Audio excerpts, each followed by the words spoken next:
everybody. I'm Kelsi, and I'm joined with one of my favorite people in the entire world, my wonderful, wonderful friend, Catherine. And the cool thing is we have a lot in common. We always, one, we're super passionate people. And whenever we get together, which really isn't often enough, we always have the most fun time just catching up and talking about the things we both like. And one of our common interests is Halloween and also the horror movie genre. So when Catherine proposed doing this Zoom together for our blogs, I was like, heck yes, let's talk Halloween and horror together. So without further ado, I'm joined by my wonderful friend, Catherine. Catherine, how you doing? Hey, Kelsi. So good to see you. I'm excited about doing this. I am so excited too. And the funny thing is we really wanted to do this Zoom before Halloween, but of course, so 2020, a flippin' hurricane had to come and mess everything up. I mean, if COVID wasn't enough, they were like, nope, Mother Nature, it's going to go crazy on you too. So I lost power basically the week of Halloween, actually the day before we were going to do this Zoom. So unfortunately, guys, we couldn't bring this to you before Halloween, but we said, hey, better late than never, right? So we're here. We're doing this Zoom, but first let's talk about what we did end up doing for October 31st. Kat, what did you do for the big day, October 31st?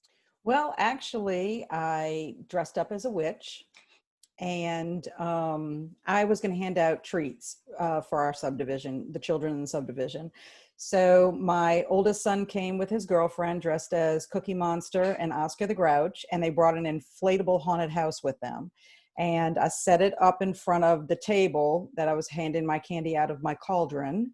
And I did socially distance and did wear a mask to, be all safe for COVID. And we just had a great time. Somebody in our subdivision went ahead and got signs for us to post in front of our yards to let the families know which families were going to have treats. And that's what we did. It was a lot of fun. I really enjoyed handing candy out. So. You are so lucky because we bought a whole bag of candy like the day before thinking we've got to have some kids this year because, before my boyfriend Paul and I, we lived in an apartment complex, never got anybody. Mm-hmm. This year we're like, we're in an actual rental house. We're in a neighborhood. Kids will be coming. But of course, like most things, COVID, no, it messes it up. So we didn't have anybody, but I think your friend had the right idea with putting out the signs so kids would know and families would know where to go and where people were actually going to be okay with giving out candy. Yes, but exactly. I give you props because you were spooky and thematic, but also safe. So big props to you on that. Also, you dressed up. Yes, and that was so fun to be able to dress up and be a witch. But I mean, you didn't let Halloween go. No, I did not. You ended up celebrating. I did. Luckily, my power came back the very day before. So I was like, thank God it's back. I was so worried that I wouldn't get power back. And my poor parents, they live like 5 minutes away from us, and they still didn't have power back on Halloween. So first things first, I had to invite them over. I was like, I can't let them spend Halloween. And to give a little background to those people who don't know about my family, if people think I'm crazy about Halloween, man, my family, they're like obsessed with Halloween. Altogether, we're like nuts about it. We decorate our house and we have a big Halloween party usually every year. In fact, we were supposed to have a big blowout this year, but again, COVID, we couldn't do it. But next year, we're crossing our fingers. Hopefully we can do it. But yes, please, because it's so fun. Also, it's really actually kind of stressful, but also fun. Once the work's done, my dad's we call him the Halloween Nazi because he's so obsessed about his decorations, but the house looks really good when it's done. This year, though, I think they were happy to at least come over and experience some power. So we had some dinner together, but before they ended up coming over, Paul and I actually signed up for a virtual 5K. And what was cool, the reason why we decided to do it on Halloween was because it was a Halloween-themed run, and it was benefiting dogs and animal shelters, and it was called Halloween. So we did that in the morning. It was awesome. I got a little show and tell over here. This is our little medal. It's a little pug dog dressed in a witch's hat like you were wearing, Catherine. That is adorable. I love it. I love it too. It was really fun, but also very tiring. So I completed the race though. That was my first official 5K, and it was for a good cause. So that was really fun.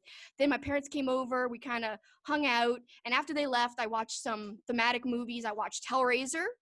Good And one. then I watched Hocus Pocus, which like you said, we were talking and texting. You were like, that's two totally insanely different movies. Yes, yes. And I was hoping that when you said what you were watching, that you were actually going to watch Hellraiser first, and then Hocus Pocus to kind of like lighten the mood after. And that is the direction I went. I watched Hellraiser kind of earlier in the day, and then Hocus Pocus was kind of like one of the ending cap-offs to my night. So right after Hocus Pocus, I did watch one more movie because I wanted to get to 65, and we'll talk about how many movies both you and I watched. I wanted to get to like a nice number to complete my marathon list. So I added Hubie Halloween on Netflix. Kind of ridiculous, kind of absurd, but it was fun. So my Halloween wasn't as crazy as I usually go. I did dress in a candy corn thematic outfit. I had a candy corn shirt, candy corn leggings. So I didn't dress up in a costume, but at least it was kind of Halloween themed. I'm glad you got your electricity back so that you were able to celebrate Halloween. Oh my God, I would have cried. I think I would have cried if I didn't. So not only did you and I have a lot of fun on Halloween Day, and we were very thematic, and we were really celebrating the season as best as we could, we ended up also celebrating all month long, you and I. And actually, I started my celebration on the first day of fall, which was September 22nd this year. And so I thought that was a good way to start it off. It was your suggestion. You said, well, that's the first day of fall. I was like, well, that's a good day to start. I'm going to start my festivities that day. So we didn't just celebrate on Halloween. We did a whole month plus of thematic events, you and me. And that includes a movie marathon list. And we're going to talk about that in a second. But I kind of want to lay the groundwork and talk about, give people an idea of what our tastes are like. So, Catherine, I want to know, what are your top 5 favorite horror movies of all time? Okay, well, first of all, I just have to preface this by saying it's extremely hard to pick 5 to call your favorite. So I did, and here they go. And pretty much not in any like particular order. I really like 30 Days of Night, Silence of the Lambs, Us, which is a little more current, Carrie, the original Carrie with Sissy Spacek, and then Bram Stoker's Dracula, which to me is the Gary Oldman version. So yes. That's my top 5 favorite horror movies. And the reason I picked them is because they're the type of movie that I feel like I could watch over and over and over, freak out a little bit, but just, I don't know, just the storyline. It's something I could never get tired of. So that's how I kind of picked my favorite. How about you? I think those are wonderful favorites. And in fact, I have to add in 30 Days of Night is so underrated. It's like one of the most unique vampire films ever. I really love the setting. It's very different, and how the vampires don't really speak English. They have this whole other dialect and language. And I think that makes a lot of sense because, they're supposed to be so old and ancient. And so I just love the direction they went with that movie. It doesn't get enough love. Yeah, I totally agree with you. It's one of them that, vampires are kind of romanticized. There's always some kind of like love interest kind of thing. And even in more, contemporary times, like the Twilight movies, for example, you got shimmery vampires and they can come out during the day and all that kind of stuff. And I think with the 30 Days of Night, for me, it's the fact that they are so brutal, how you think a vampire would actually be, Exactly. And so I think that's what makes them so terrifying, is there is no love coming and from no these glitter. vampires. Exactly. And no glitter.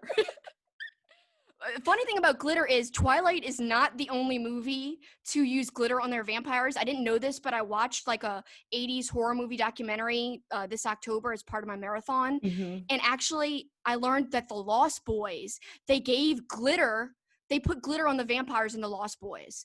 And they showed a frame of the movie and they like zoomed in on it and you could see the glitter. I was like, oh my God. And I rewatched The Lost Boys, actually, and I saw it in the movie. I was like, I had no idea that they were actually glittery vampires. Me either. And they are also vampires that are kind of cruel. So Yeah. that is kind of surprising that they would have done that to them. So now you've piqued my interest. I'm gonna have to go back and watch it just for the glitter. I know, it's so random, but they said that they kind of wanted to give it like a cool 80s feel. Like these Mm-hmm. vampires were like kind of teenage, hardcore kind of bad boys. So they kind of wanted to give them, I don't know how glitter equates to bad Yeah, boys. I don't. They were Yeah. kind of explaining it to where it made sense in the documentary somehow. I don't know. But those were just some fun little tidbits. But I must say, on my top 5 horror movie list, I kind of, and we talked about this before we started recording, I kind of cheated and made 2 lists. I made a top 5 horror movie list and a top 5 Halloween list. So after I'm done, Mhm. I'll give you a chance if you want to add in a few. I don't know if you do, because I feel bad that you actually followed the Oh. rules. You followed the rules, and I did not. So my top 5 horror movies, and I really love these. In fact, people have asked me, what are your top 5? And I always have the same 5 for like the last 5 years. So number 1 is Hellraiser. That's definitely my favorite. And most people who know me would be like, that's such a random movie for you to like. It's so gross and like weird. And why do you like it? Well, it's just like the practical effects are so cool. The soundtrack's amazing. And Pinhead, there's Mm. nothing better than Pinhead saying, "We'll tear your soul apart." I always like mouth that part when I watch it. It's so ridiculous. But I just think Pinhead's a really unique villain, and the look of him is so freaky and cool. Yeah, I mean, Hellraiser is something that I don't think really anybody has ever duplicated that. And I mean, the special effects and their makeup is just awesome. It I really mean, is. he's just iconic, is what I would say he is as a character in the horror world. And of course, it is written by one of my favorite authors, which is Clive Barker. Yeah, You I love know, Clive Barker. I yes, watched yeah. Candyman as well this year. It's not in my top Uh, 5, but still another Clive Barker story and mhm. movie. So underrated, so good, and so creepy. Yes, yes, yes. I agree. So number 2, I have The Exorcist because, gosh, it's still, I've seen it like a billion times. It still scares me. I've actually read the book as well, and the book is Mhm. incredible. It gives a little bit more depth into the story and what the priest is thinking and feeling. So I like that the book goes even deeper, but the movie is such a good kind of adaptation on screen. Like it's perfect. And people will kind of make fun of the effects, but I think the effects hold up personally. I think if a movie can still scare you after seeing it like over 10 times, then it's Mhm. an Mhm. effective movie. Yeah, I agree. I agree. And the soundtrack too. Like Hellraiser, I really like the Tubular Bells, even though it's barely in the movie. Actually, they used it more for the trailer back in the day. I think it, even though it's only in it a little while, I still think it adds to it. Mhm. And then number 3 is Halloween, a classic, John Yeah. Carpenter's Halloween. I love the way it's filmed. It was really kind of revolutionary for slasher films. And I love, my favorite shot in the film is when the little, kid Michael Myers, he puts on the Halloween mask and the camera almost has like the mask shape over it. So like you're seeing what Michael's seeing Mhm. as if you're looking through his mask. I think that's such a cool shot, and it's a tracking shot where he like walks all around the house. So that's a really great movie. Number 4 is the original Suspiria. And I love that movie. It's so artsy. It's a little corny. I mean, the dubbing is bad. I know you haven't seen it. We were I talking. have not seen it, and I was really curious to because of how you had put it on your list on the blog. So it's almost like now I'm enticed to go watch it because I've seen clips of it, but I don't know, but because it gets great reviews, as a top horror film. It's a little corny, but I think you'd like it because it's got, like I said, like the other ones on my list, it has a great soundtrack, like all the other films on my list, and also just really creepy imagery, an interesting story plot that you wouldn't guess. And I really like the vivid color red in the movie. Like all the colors in the movie are very vivid. And the director did that on purpose. He actually wanted to make a horror movie that kind of looked like the color palette of Disney's Snow White, the Mm. animated Snow White. Hmm. And in fact, little fun fact here is that Suspiria was like the last movie made with a Technicolor camera, because it's a special camera when Technicolor existed. And then like, I don't know the exact technical details, but they basically like sold off Technicolor and like uh took apart the camera. Well, Suspiria was like, we need to use Technicolor and that method to make this movie. So they found a way and they made it work, and they made it with that. And I think it's really cool. And then number 5, The Thing. Another John Carpenter movie. John Carpenter is so great, and I think he's synonymous with horror movies. There's so many great movies he's done. And the thing, again, practical effects, I prefer practical effects to CGI effects personally. And I do think in a lot of cases they hold up. When you look at something like The Thing, it's just the acting's great. It's not corny. And the effects are, really, really, really scary. Like when the guy gets his hands bitten off, when he sticks like the paddles onto the guy's chest, creepy. And also too, it's the atmosphere, it's the environment for the thing that makes it even more creepy because it's the isolation. So I mean, you're already isolated, which to me is just creepy in itself, and then you add the thing to it. And your parent, like, the paranoia in the movie as well. Like, wouldn't you be so paranoid, like who has it, who's really themselves or not? It's awesome. It's just such a psychological movie. It goes beyond just the physical horror that you see on the screen. It's really like kind of like a mental aspect to it. Right. Which I think really helps. It's totally psychological. All right, so I swear I'll go through this list faster, as I was saying. Top 5 Halloween movies. Number 1, Nightmare Before Christmas. Lots of people say, is it a Christmas movie or a Halloween movie? Some people say both. I've always watched it, basically mostly during Halloween time. That's just me. I just consider it a Halloween movie. Me too. It's just because, most of the time it's taking place in Halloween Town. Very few scenes take place in Christmas land. And then also, when they do try to replicate Christmas, they do it in a spooky, creepy way, not the other way around. They don't make their Halloween Christmassy. They're trying to make Christmas Halloweeny. So to me, it's kind of more Halloween, personally. I agree. Number 2, Hocus Pocus, which you just rewatched, and we'll talk about that. Number 3, a Disney Channel original movie called Halloween Town. I think it's a lot of fun and really thematic, and it's a little corny and cheesy, but the kid in me really still loves it. And same thing with my number 5. I'm skipping number 4 just because these go together. Number 3 and number 5 are both Disney Channel original movies. Number 5 is Under Wraps, and I think that's a great movie too. And then number 4, to go backwards, The Halloween Tree, which is based on a Ray Bradbury novel, and it's a really beautifully animated film. So those are my 5 Halloween movies that are really great for October time. Yeah, I totally agree. I agree. Do you have any additions? If I would have made an extra list just for the, kiddie part of it, Nightmare Before Christmas, Hocus Pocus, Haunted Mansion. So, that's what I agree with the ones that you've chosen. I haven't seen the 2 Disney ones, but I'll have to check them out. You do. They're corny, but they're still fun. They're really just very thematic, and that's why I like them so much. They have a nice little seasonal feel.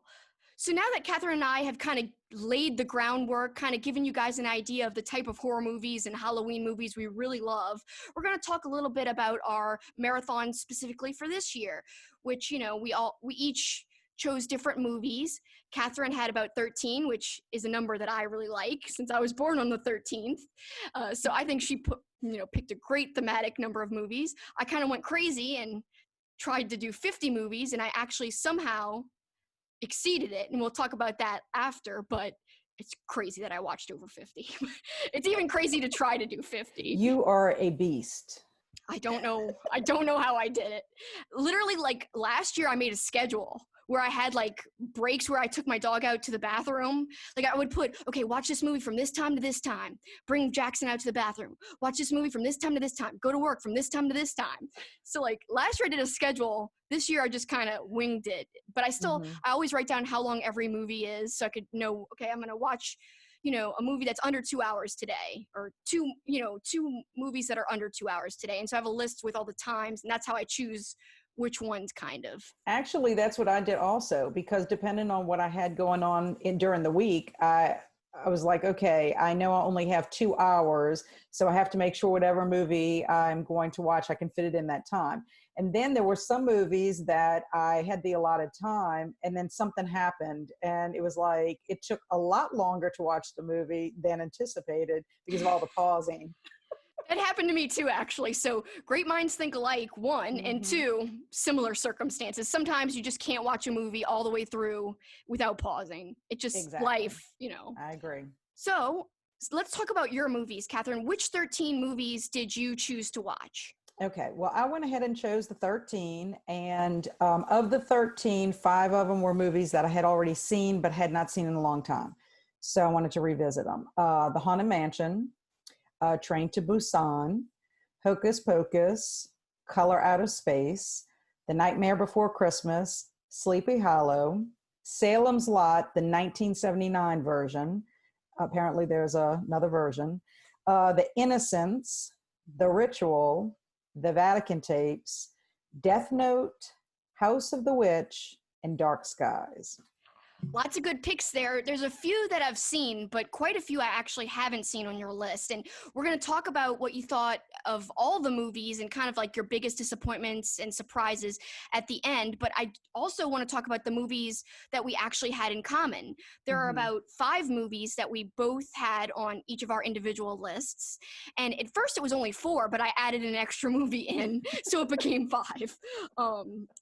And a lot of them, you know, I enjoyed, but let's go through one by one and kind of talk about what we thought of each one we had in common. So first, let's talk about what did you think of Color Out of Space? Nicolas Cage.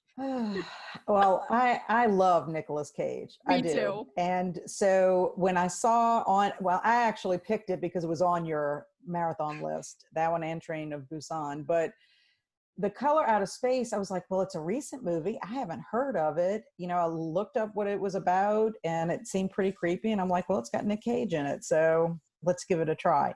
Also, I'm not sure if you are aware of this. It is based on a H.P. Lovecraft short story.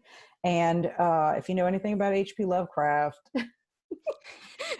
he is a horror master. Okay? Yeah. He's the creator of Cthulhu, you know. So, it was different. I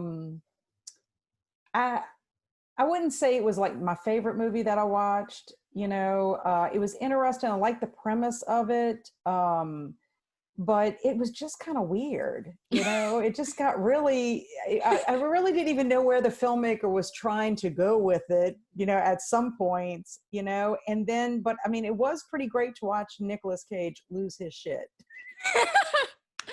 Nicolas Cage is like known for losing his shit now. Like that's what type of roles he takes now. Yes, and what's so crazy, it's like a thing he plays into. It's Nicolas Cage movies are just zany. But what else did you think about it? Well, I mean, I did like I like the concept of something coming out of space, you know, and it's basically whatever this force entity, I mean, alien, whatever comes in and, I mean, is trying to make a whole new ecosystem out of Earth, you know? So I'm eventually thinking that is the Earth going to be taken over at this point, you know? Yeah. But I just, one thing I did enjoy about it was just the breakdown, you know, the breakdown that the family goes through, you know, with the madness, you know, and it's all because there's some entity, you know, and how it starts and how the entity interacted with each of the individual family members. And manipulated them as well. Yes. Yeah. And it got to the point where, you know, there was just such a break with reality. You didn't know, you know, from one point to the other, like, how is this going to go? How is it going to end? Is this going to go beyond just this homestead? I don't know. I mean, I didn't dislike it. It wasn't my favorite, but I didn't dislike it. I don't know. It was the kind of movie that I had to kind of think about afterwards. And I think there was something more there to it. But I mean, what you give your input? Let me know what I mean. Well, you know, I actually am on the same wavelength as you. I liked it, but like I didn't love it. And this is kind of like based around a couple of factors. I liked it because it had Nicolas Cage, and like you said, Nicolas Cage basically went batshit crazy, or as you said, lost his shit and went insane. But like that is what he's been doing lately in all of his film roles. Like last year on my marathon last October, I had watched his movie Mandy, and that reminded me a lot of this movie in that Nicolas Cage went crazy and lost his mind, and it was really trippy and really weird. And actually, both films have a lot of pink hues to them and like magenta hues. And I think what I could say about Color Out of Space is, although I liked Mandy better, I think Color Out of Space had that same really artistic feel to it. I liked the art direction and like the beautiful colors of the movie. And I thought that some of the it wasn't practical effects, but some of the effects they did looked like practical effects. Like some parts where like the mom and the kid were like, that was crazy. But it reminded me of The Thing. Yes. A little bit. Of like how the dog creature. I almost wondered if it was a nod to The Thing. So it reminded me of The Thing, but also kind of like The Blob, because a meteor is coming down and affecting the environment. And like although you can't see this kind of monster or the aliens in Color Out of Space, like in The Blob, it kind of gave me that vibe. And The Blob is also pink or pinkish. So I didn't hate it at all, but I didn't love it, like you said. But it was entertaining. But afterwards, I was like, what the hell did I just watch? Well, and I almost think like I wish I kind of would have read the story first to kind of see if there was some kind of backstory to it. Right. That may have answered some of the questions I had when I watched the film. So you did not read the short story. You haven't read it? I did not. I didn't realize it was an H.P. Lovecraft story until I put it on my list, and I didn't have time to go ahead and do it. But I think what I would possibly do is read the short story. Yeah. And then go back and rewatch it just to see if I would catch on to something, or, I don't. Sometimes I do think there are some movies that you need to watch more than once to get everything, because you're focusing on one character, you're focusing on one action, and you miss something totally. I 100% agree. Like sometimes you just can't absorb. There's so many little things that a filmmaker sometimes like sneaks into his movies. It could be like a nod to the original source material, or it could be a nod to something random. It could be something special in the background that's like just creepy and eerie that you don't catch right away. So yeah, a lot of times I'm a big fan of rewatching movies. I've done that a lot. I did that a lot this year with my list, but this one in particular, I don't know a lot of H.P. Lovecraft, sadly, because I just got into reading a lot this year. So, I would love to read more H.P. Lovecraft in the future, but I haven't as of now. So, yeah, if there's any specific nods to the story, I wouldn't know, because, just like you, I haven't read it yet. But I'd love to read it and see. Well, the only other thing that I was thinking about was, did the characters, because we couldn't see the monster, didn't mean that they couldn't. Because obviously there was some kind of connection, and I do think they had seen something. Right. So I almost wanted to know what are they seeing? Are they seeing the same thing? Are they seeing something else? So that was one of the things that I'm hoping that once I read the short story, maybe it'll answer that, Well, I want to know your thoughts when you read it, because I'm sure you'll get to it before me, but I'd love to know what you thought of the story. Yeah, because when there's the kid in the family, he's like talking to the well and there's nobody there. But was he seeing something like in his head? Was somebody talking to, obviously he thought somebody was talking to him, because he had called, if you remember, I think the little kid saying like, I'm talking to my friend. Exactly. So it's like, nobody there. What was... or was it that there was an entity there and it was a feeling or a vibration or a color? Was it? Or a color. Yeah. Exactly. So it's one of those things. I was curious about that, because they were also drawn to things, and so you just wondered what, what is going on. And then beyond it, because the way it ends, you're like, I don't want to give away the ending, but the way it ends, you're just like, okay, so how far is this going to go? Right. I don't know. To me, there were just little unanswered questions. And I guess it left you to where you would have to basically decide for yourself where they were going to go afterwards. But I do also wonder if the short story would answer those questions. It definitely could. So we're kind of on the same page, definitely about Color Out of Space. But the next one, Train to Busan. I've been struggling with the pronunciation, but I think I got it. Catherine kind of schooled me at the beginning, gave me some advice on how to say it. But I really liked it. I want to know what you think of it, Catherine. I loved it.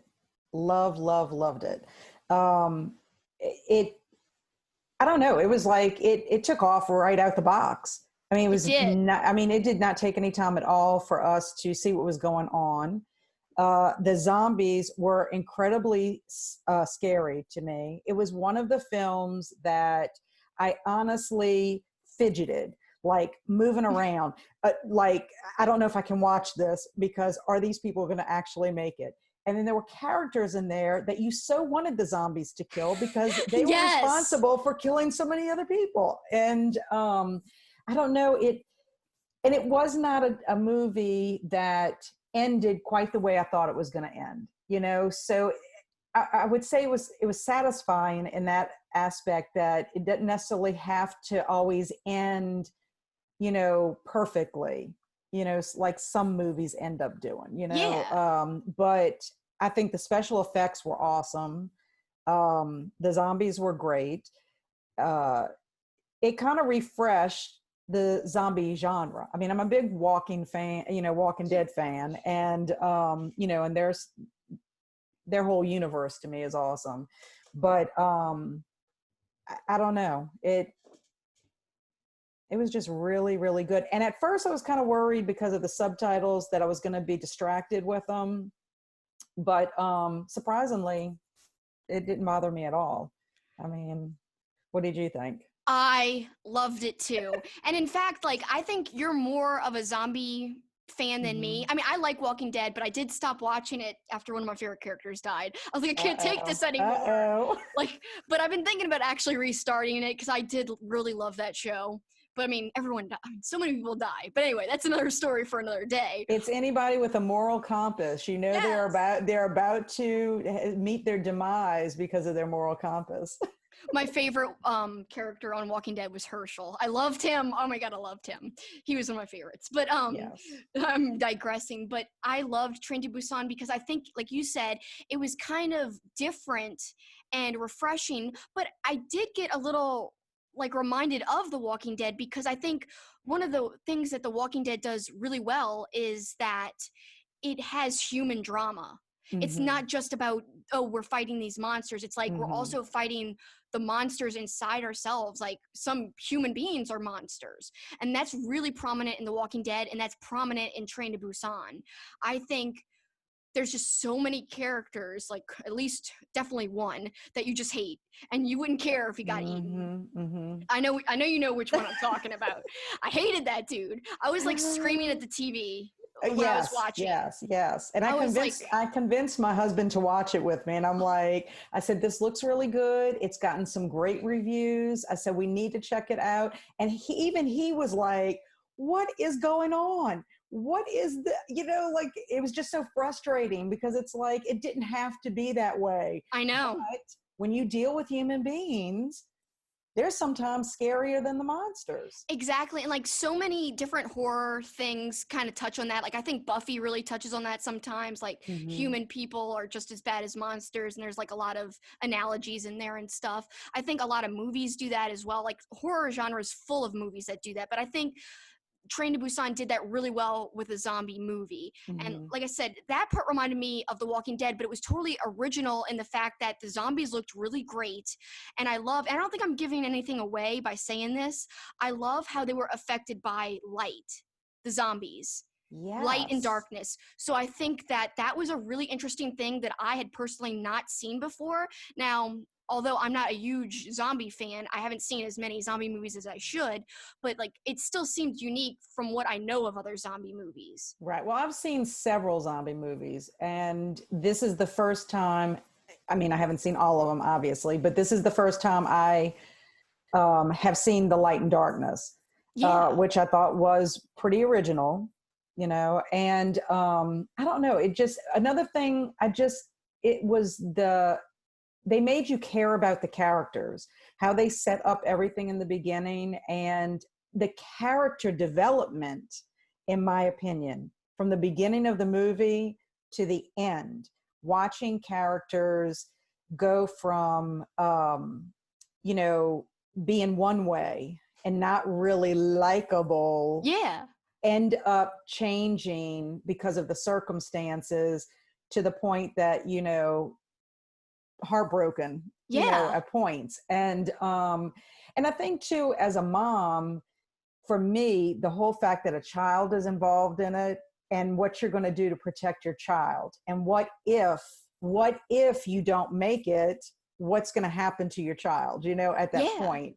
So it was just so tense at so many points of it. I just don't think, I didn't relax. This was Yeah. not a relaxing movie. No, like And I if do, someone wants a light thing, they would not watch this no, movie. no, no, But no. it's really good. It's really good. It really delivers on, like you said, the tension, but also like the scariness of the zombies, the human Mhm. drama as well. So many good things, but I really loved it.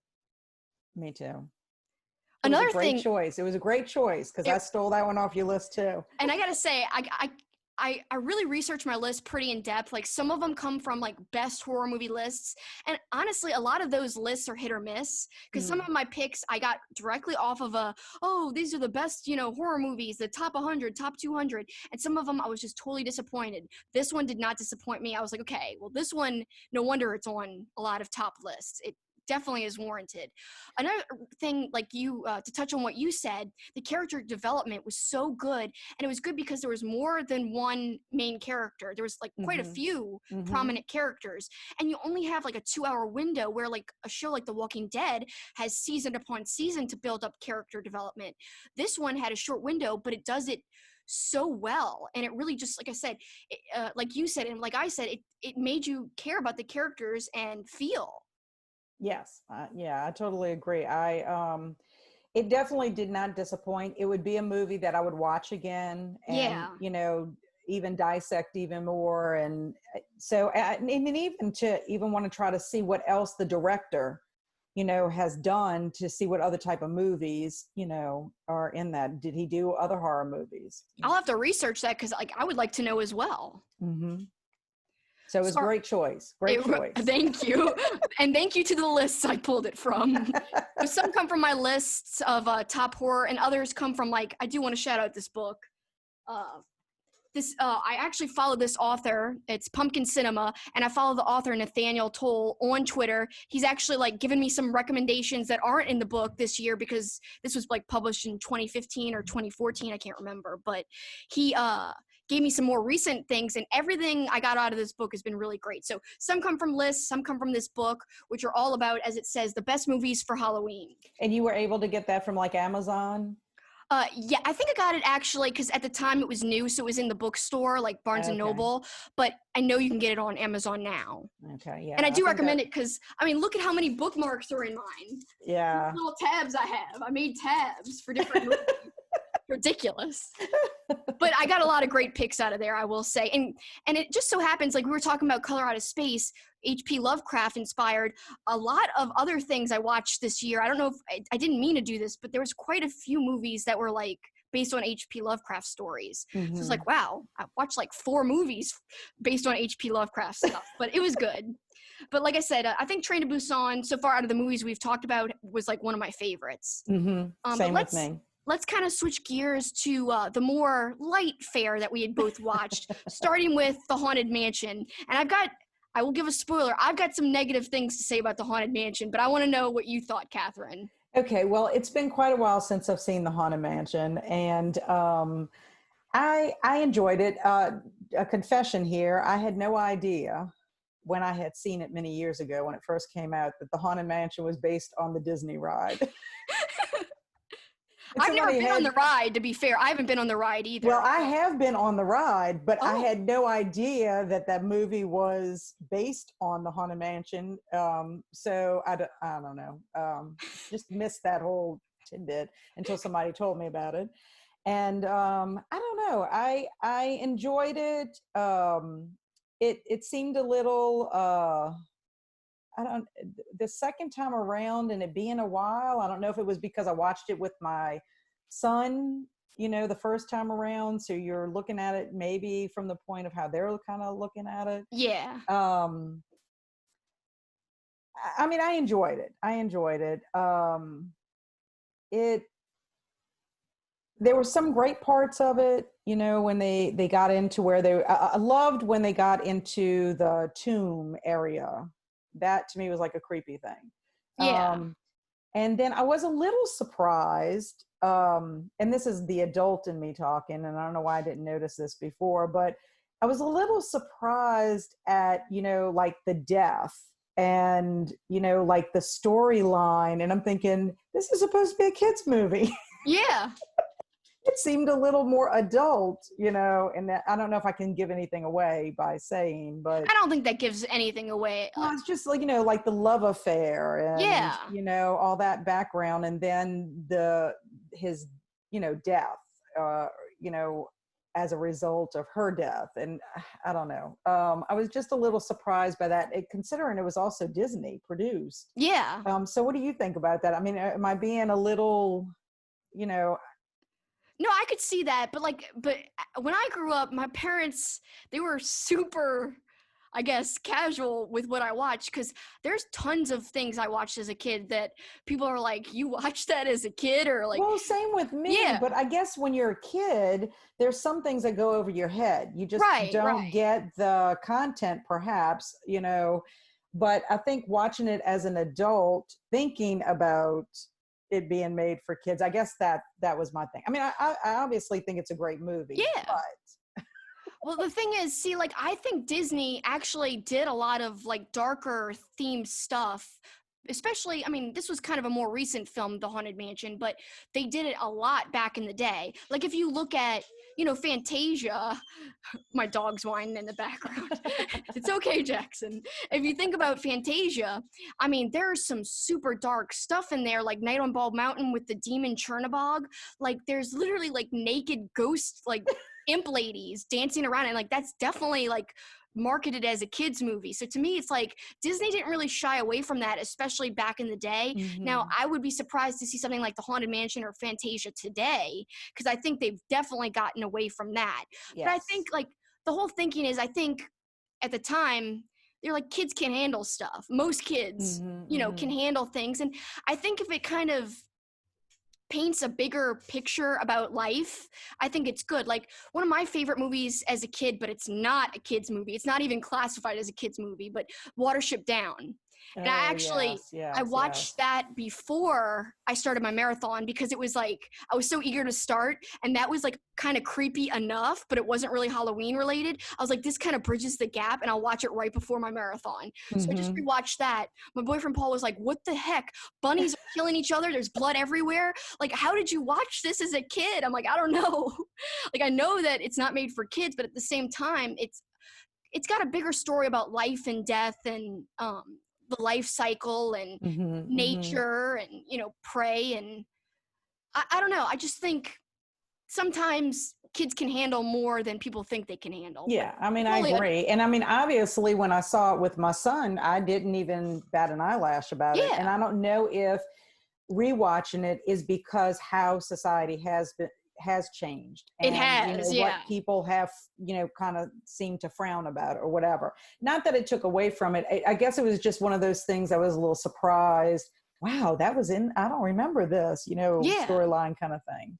Now, see, I liked it, but at the same time, I was kind of disappointed, because I thought it could be even more thematic. And I actually have talked to people who experienced the ride, who said that they could have pulled more things from the ride, or even tied the story into the story of the ride. Because I really don't know the story of the ride, or like what that entails, or what's on the ride at all. But they were saying that they were disappointed because it just went into a totally different direction. And I love Eddie Murphy, like in a whole bunch of movies, but like in this movie, it just seemed like kind of out of place in a way, because like you said, the type of things that they were touching on, like one, this like ghostly guy is trying to hit on Eddie Murphy's wife, and he's just like, whatever.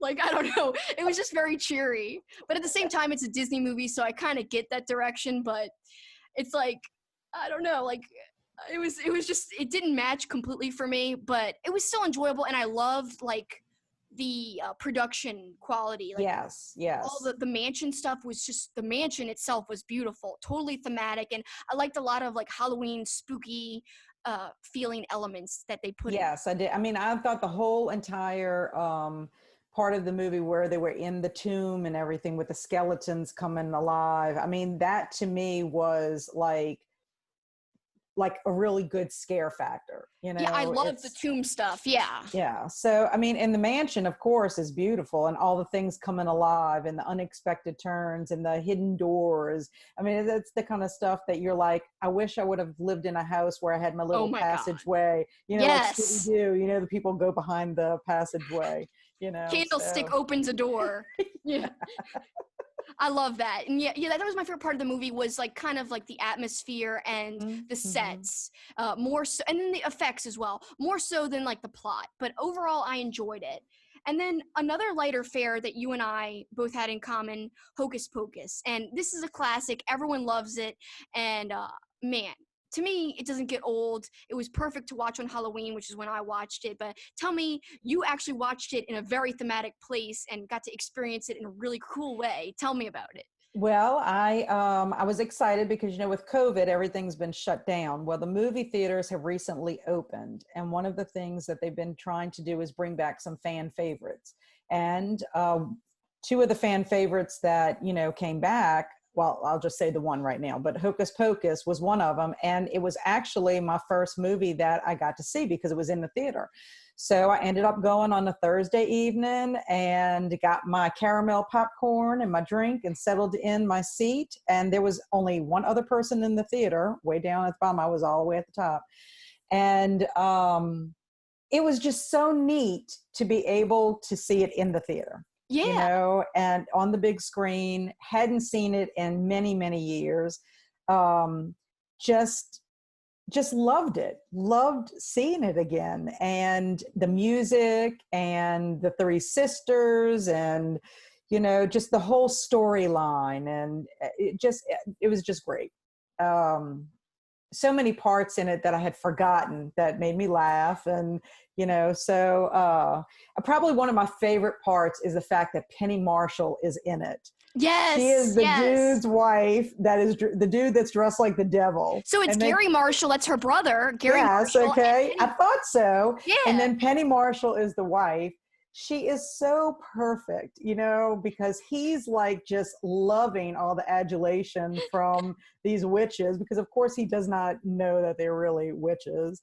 And Penny Marshall is just like not having it. Like, what are these people doing here, kind of thing. So I love that, seeing her, you know, because she's no longer with us. Yeah. You know, so what about you? I mean, I know you watched it on Halloween, which made it perfect. It did. I loved it. And, you know, it was really appropriate because Hocus Pocus was all over, like, social media news. Bette Midler and the other two actresses got back together, and they actually did, like, a virtual event. I think it was, like, the night before Halloween.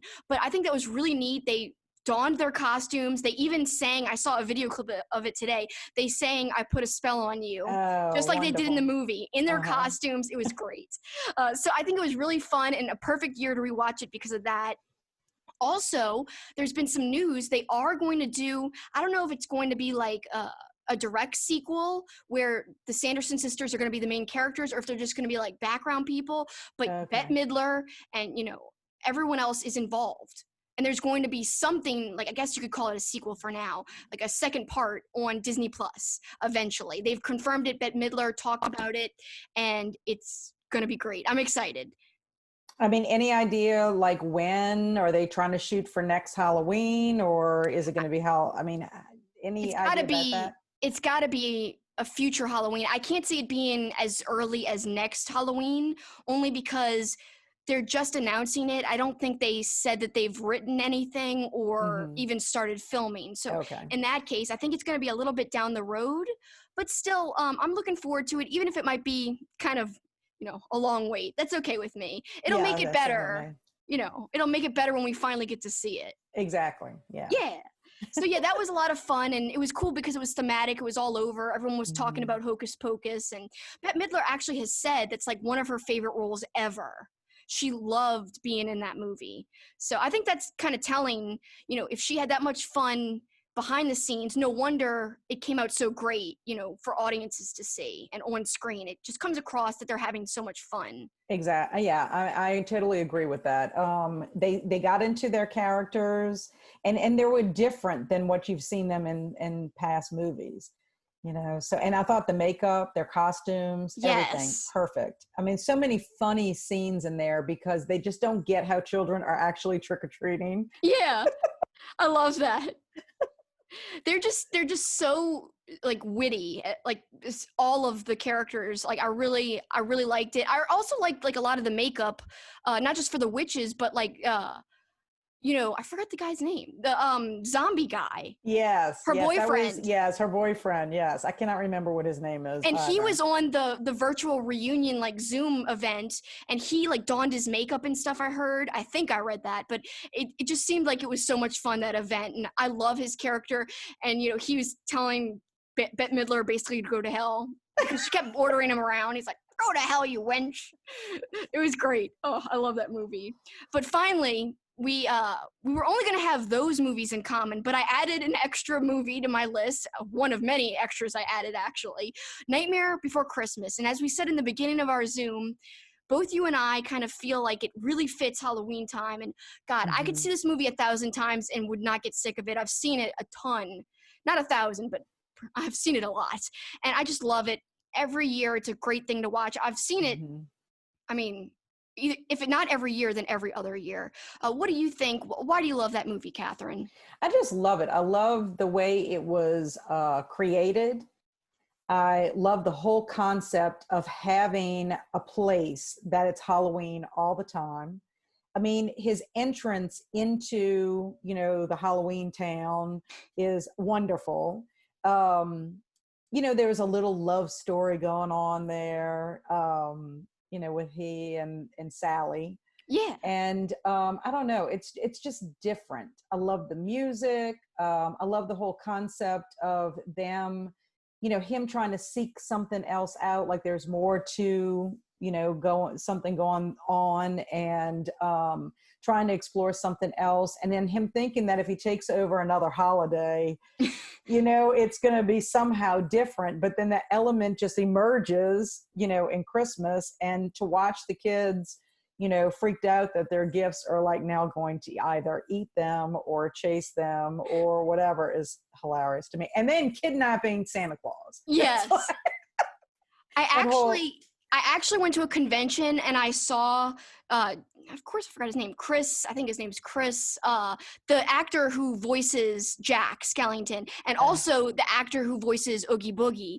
And oh my God, well, for some reason, Chris couldn't do the voice of Jack. Like, he's legally not allowed by Disney. But Oogie Boogie, the actor who played him, could do the voice. So at this convention in Orlando, like a couple of years ago, he did the voice, and he's like, "Ooh, what do we have here?" And he did it. So cool. It was awesome. And then they talked about, what it was like and how they had no idea it would become as iconic as it is today. Mm-hmm. And it really has, like, kind of infused so many areas of pop culture and society.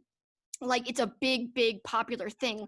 Like, if you go into a Hot Topic, you're definitely going to see some Nightmare Before Christmas merchandise and gear. And I mean, I always have a few decorations around my house that are Nightmare Before Christmas themed around Halloween time. I actually have a pop-up book. I should have grabbed it to show you. Oh, but cool. I actually I bought a pop-up book because I love pop-up books, and it was all, the Nightmare Before Christmas. And I mean, it's just something to treasure, from that movie. And then the DVD, I bought the DVD, and it has a cool little cover to it and everything that's kind of like pops out 3D.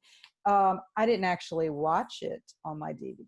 I went to the movie theater because it was another fan favorite during the month of October.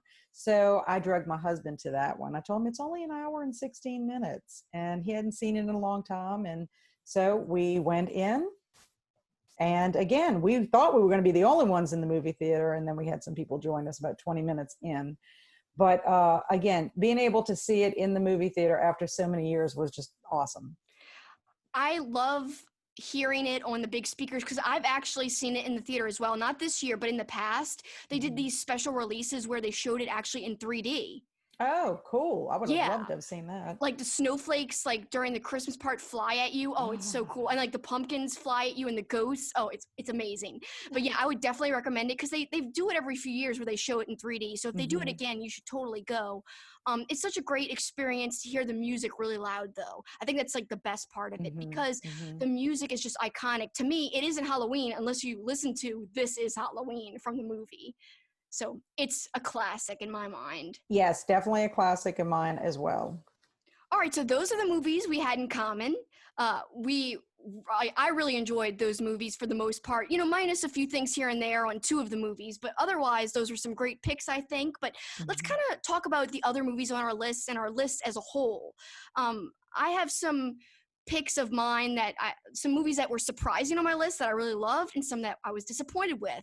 And I know you have the same feelings about some movies on your list. So tell Mm-hmm. me, let's start with disappointments, and because we're going to end on a higher note. So tell me, out of the movies you watched, what are some movies that kind of disappointed you?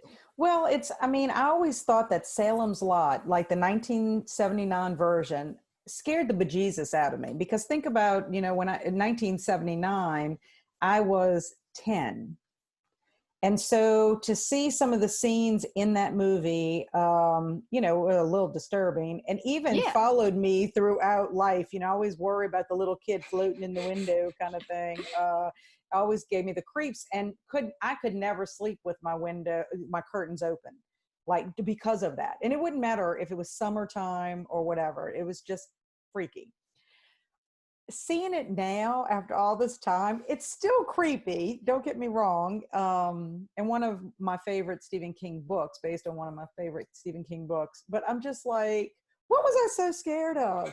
I mean, the little guy floating out the window is still creepy, don't get me wrong, probably the creepiest thing still in the movie, but overall I was just kind of like, I yeah. mean, And I, it's a long movie too. it is a Yeah, very long movie.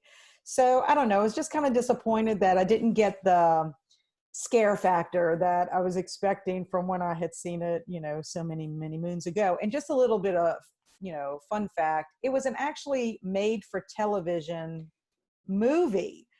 And I think it was over 2 nights, because it yeah. was so long. So that's pretty interesting too. And I did find out that there is another Salem's Lot. I don't believe I ever saw it. I've And never seen the other one. I have seen the one that you're talking about. And mm-hmm. I kind of have the same feelings about it as you, like really long, but I love the design of the vampire, obviously. It kind of obviously Yes. harkens back to kind of like a Nosferatu type of Yes, yes. design for the vampire, which that's the best part of the movie in my opinion. But yeah, it reminds me of it in that it's a Stephen King based story broken up into 2 nights. And in fact, when I watched it a few years ago, you couldn't stream it or rent it online. I had to buy the DVD.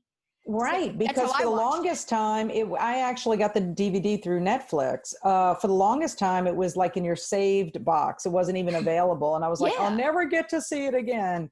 But I mean, there were parts in it that I was, like if you just put yourself in that position, it is creepy. What ends up happening, the mistakes they make, and stuff like that. Because it opens the way it opens is really like present, and then you're flashed back and then you right. go back to the present. And so you've got, the answers of what they're doing in that church, and what the Right. significance is with that. But I mean, I guess I was just a little disappointed. And I think it was just the time period that was made in. I mean, I had to laugh at, the clothing, Yeah. some of the, things in it, probably how they cut how it was cut. And I guess it was because it was made for television. So it didn't flow like, a film that you would see, in the theater. And then I think I'm a little bit disappointed with House of the Witch. I mean, there was some cool special effects in it, and there was a little bit of a plot twist to it, at the end, but it was your typical cheesy teenagers break into a house and think they're gonna fight, and it just, I don't know, I just, I don't think I'll ever watch it again. Yeah. It's one of those ones I don't have to dig deep or like, color out of space, where I feel like I Yeah. have to go back and see what the message is, but this one, no. That's as far as my disappointments. Everything else that I watched, I really was pleased with it. I did find out though, The Innocents, which was a film that was made in 1961. It was based on a novella by Henry James. And what's so funny about it is, as I was watching it, I'm like, boy, this seems very familiar to me. So then I noticed that, I looked up real quick. Yes, it was based on that. A couple of months ago, I watched a movie called The Turning. I don't know if you've ever heard of The No, I Turning. haven't. Well, it is a more modern version of The Turn of the Screw. Oh, okay. So the story, followed it pretty similar, except that this was, older, 1961. And what's funny about this one is it actually had some controversy with it, because there are some scenes in the movie where the governess plants a kiss on the child's mouth, so Right. at that time it was kind of scandalous to see that. I mean, it got some, people were not very happy about that, Yeah, blowback for sure. Yes, but overall, it is, it was good. It was a good movie. I mean, for the time, it had that classic ghost story element to it, that kind of, I don't know if gothic is the right way to say it, but almost like just kind of what you would see like in Victorian times or whatever, Right. like The Woman in Black or something like that. That's kind of, it had that feel for it. And then you almost didn't know if the person was going mad or not. Yeah, that's actually on my list for next year. I somehow have already made my list for next year. I'm planning ahead, but that is on my list, and I'm looking forward to it actually, because I like to try to do a balance of older movies, and then some more recent movies. Mm-hmm. Try not to do just newer movies, because then you're just kind of doing one thing, and I kind of want to have a variety of movies when I do my marathon. Right. Well, I mean, I would highly recommend it, but I also would recommend that you also watch The Turning, because considering there are two different versions of this novella, and again, I had never read, I had heard of it, but I had never read it. Right. So it's another one I'll have to go back and read. But real quickly, I'm just going to say some surprises. I really enjoyed The Ritual. I would recommend watching that. It takes place in Norway, I believe.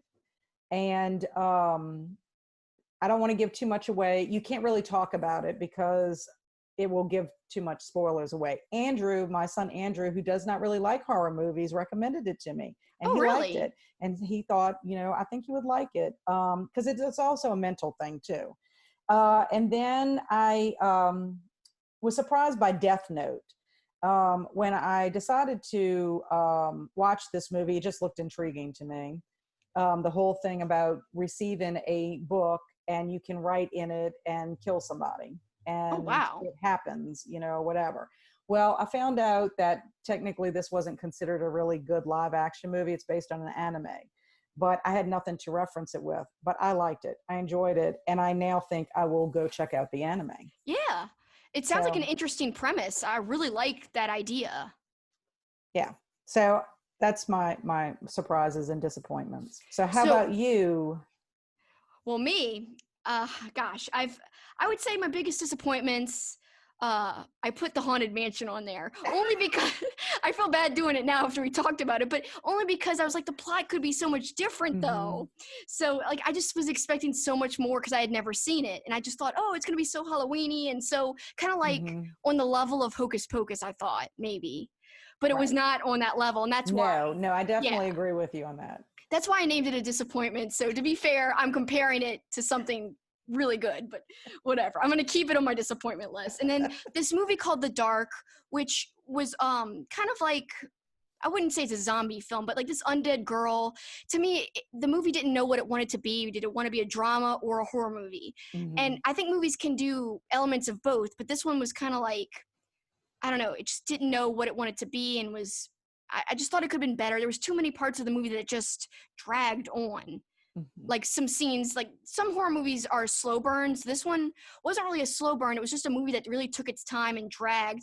And I think it could have been kind of fine-tuned a little bit. But I had high hopes for it after seeing the trailer, which I hardly ever watch trailers, but my boyfriend Paul was trying to figure out what movie should we watch together. So we watched the trailer so we could figure it out. I was in the room and I was like, see, it gave away so many things in the movie. This is why I didn't want to watch the trailer. And so that was part of it too, is that after watching the trailer, it had so many like scares. The few scares it had, it was given away in the trailer. So it was anticlimactic when you actually saw the movie, right? Yeah. Exactly. So that was part of it, but I think the actual movie itself was part of the reason why I was disappointed too, not just the trailer. And then these other two movies, quickly, I'll just mention Kill List. It's on a lot of best horror movie lists, but I didn't think it was as exciting as other people did. I could kind of see the ending coming where other people didn't. And also, it was kind of hard to understand. I had to use subtitles, even though it was English, but they had heavy accents and it was like they were whispering. So I was like, that kind of hurt it for me because it was hard to just understand what they were saying. You shouldn't have to work too hard to watch your movie. Exactly. And especially when you're like trying to be scared. Like, well, we did talk about Train to Busan, which had subtitles, but you're going in watching the subtitles. This one I didn't know I would need it. And I was like, oh man, come on. So a little extra work. And then this other movie called Green Room, which was okay, and it had Patrick Stewart in it, which I really liked, but I thought that the main characters, it was kind of about like these group of Nazis and this other group of people coming in, and the Nazis are trying to frame them for this murder, which really isn't giving away anything. That's the basic plot. They establish it quickly. It's just that like the people who the Nazis are trying to frame, those people aren't likable either. But of course, you're rooting against the neo-Nazi people. But still, I just thought it could have been a little tighter, a little more scary, a little more creepy. And again, I had to use subtitles because they were whispering and mumbling. I'm like, what's with all these movies mumbling? And Paul even said, because he watched that one with me too, he's like, one of my big pet peeves I've discovered is when you can't understand people because they're whispering in movies. It's like, you can give the illusion of whispering, but like still talk audibly. It's like they were like literally been like, okay, let's go. Like very low, very, very low. It's distracting. So you can't be scared if you're annoyed. Yeah, exactly. Because you can't hear. But I will say Patrick Stewart was a good part of the movie, and I love him. He's one of my favorite actors, so love him. And then finally, The Howling, which is a controversial pick because everyone I know who likes horror likes The Howling. And that's with Dee Wallace. She's a very well-known, like, I would call her an 80s mom because she played a lot of 80s moms in a lot of different 80s horror movies like Cujo. And she played, not a horror movie, but she played the mom in E.T. And I actually saw her speak at a convention. So I really liked Dee Wallace, but I didn't like The Howling because I thought besides the werewolf transformation, it's a werewolf movie. The transformation was cool, but like the plot I didn't like so much. I did like the end, but yeah, overall I had high hopes because everyone praises it. And I just was like, whatevs. My worst rewatches, my biggest disappointments, The Blob, the original. It was made in like the 50s. My dad loves it. He's obsessed with it. And I love Steve McQueen, who's usually a good actor, but in this, it's like, oh God, he's so bad. And he's supposed to be like 16 or 17, can't buy it. He's like 40. Was it like his first film ever? No, I don't think it was actually. And that's what made me surprised. I mean, I don't think he was huge because he, I don't think he had a huge payday from doing the movie either, but he wasn't huge, but he wasn't an unknown guy either, I don't think. But I'd have to look that up to make sure. But yeah, some of the things they were doing, like they were driving recklessly in cars and like trying to race each other, but then afterwards the two groups of dueling teenagers were friends. It was all very weird. And the Blob was so slow moving and like you wonder how can anybody be eaten by the Blob? I know, just move a little faster. Just run a little quicker than like a very slow moving gel. Exactly. And I found out that it was a disappointment after I rewatched like the remake. I watched the remake for the first time, and I was like, wow, this is great. The remake in the 80s was awesome. It had a little different twist, had great effects, really cool like kills where the Blob really did seem more menacing than the 50s version. Right, I'm gonna have to check that out. I didn't realize they had a remake. Oh, you'll like it. It was funny and fun and really well done in terms of effects for sure. And then my other big disappointment for a rewatch was Final Destination. I remember loving it when I saw it after it came out, but then like the acting when I rewatched it this year, oh my God, it was so bad. And Paul was like, I remember liking this more. because he watched that one with me too, and I was like, that yeah, is pretty funny because bad. I've only seen it one time, and my recollection is that we liked it because the whole premise of it was so I like the fresh and new, premise. Yeah. but I don't know. That's the I thing. haven't seen it in a while, so I'm sure that if I rewatched it, I might have the same feelings. Yeah, because I remember liking it too, like loving it. I was like, yeah, what a cool premise. I remember like the unique ways that like death found its way to these people. But yeah, when I rewatched it, I was like, I can't get over the acting. It was so bad. In terms of biggest surprises, I have a few, but I'm just going to quickly go through them. The Serpent and the Rainbow, which is a Wes Craven film, very kind of underrated. Not a lot of people talk about it at all. And I thought it was great. It had a lot of cool, cheesy 80s things, but at the same time, it had a lot of scary, legitimate scary things as well.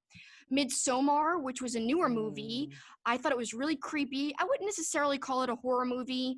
I mean, it's got elements of horror. Some people I know didn't like it, but I loved it. I thought it was super creepy and just disturbing. There's a lot of disturbing things in that movie. Train to Busan, like we talked about, that was a big surprise because I loved it. And I'm not a huge zombie movie fan, but as we said, it was a pleasant surprise. Phantasm II, I don't really like the original Phantasm, but this one was so cheesy. There was like chainsaw battles. There was like goo coming out of people's heads, flying evil orbs.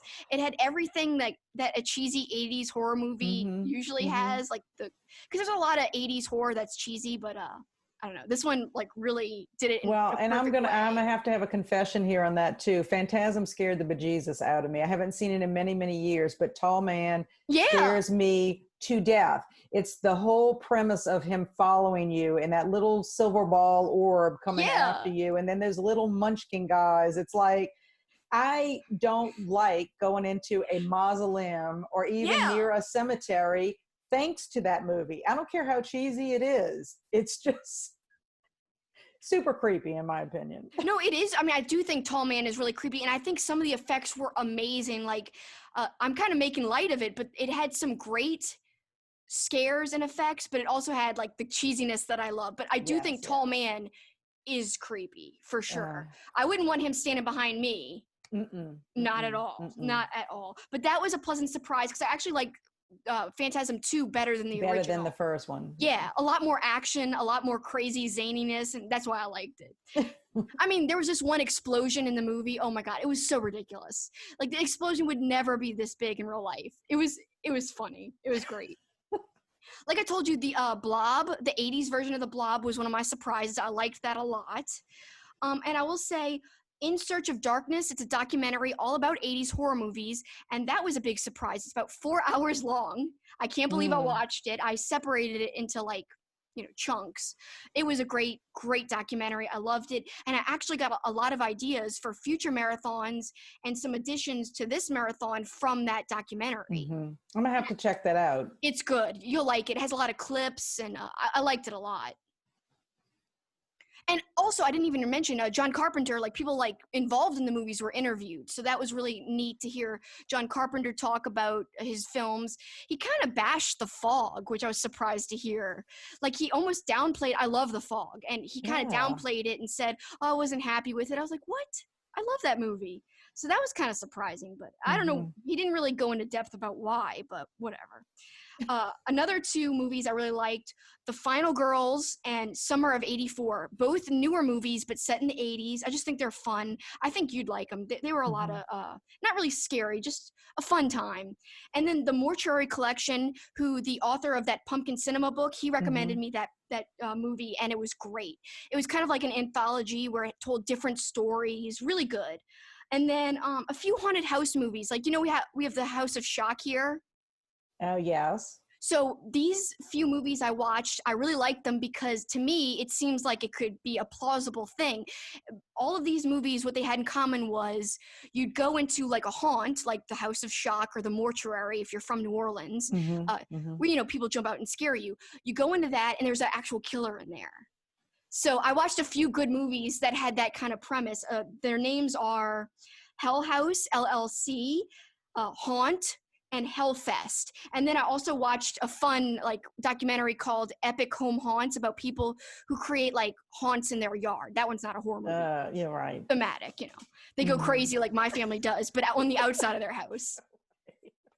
So those were all really too many to list. I shouldn't have listed that many, but I really liked those. And then quickly, my top 5 rewatches: In the Mouth of Madness. I had seen it, but I didn't remember loving it. I love it now after rewatching it. I totally forgot. I guess I wasn't paying attention the first time I saw it because it surprised me at how much I really thought it was amazing.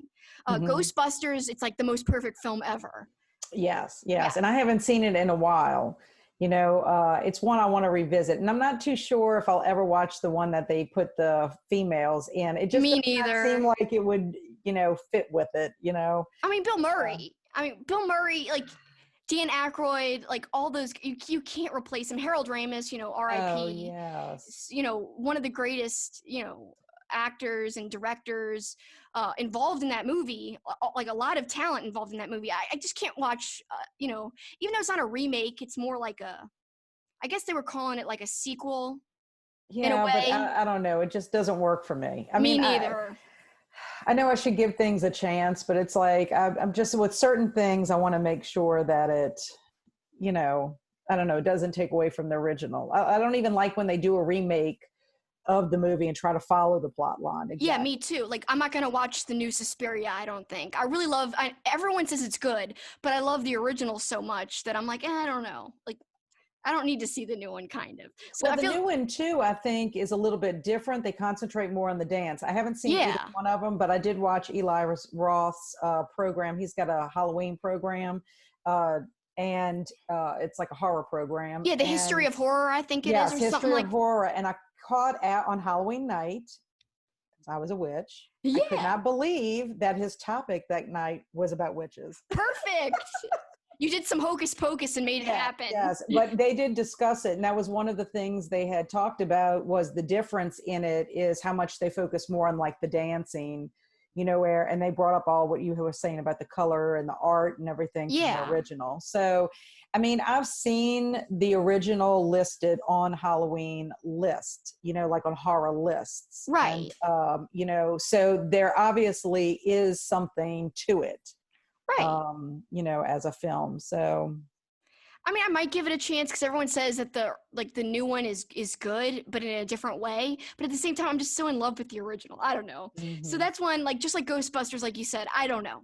We'll see when the time comes. But Ghostbusters, I'm pretty sure I'm never going to watch the ones with, even though I like a lot of the women in it. Yeah, they have a great cast, but I don't know if I can wrap my head around it. Yeah, like don't touch Ghostbusters. Don't touch it. There's no reason. Exactly. Yeah.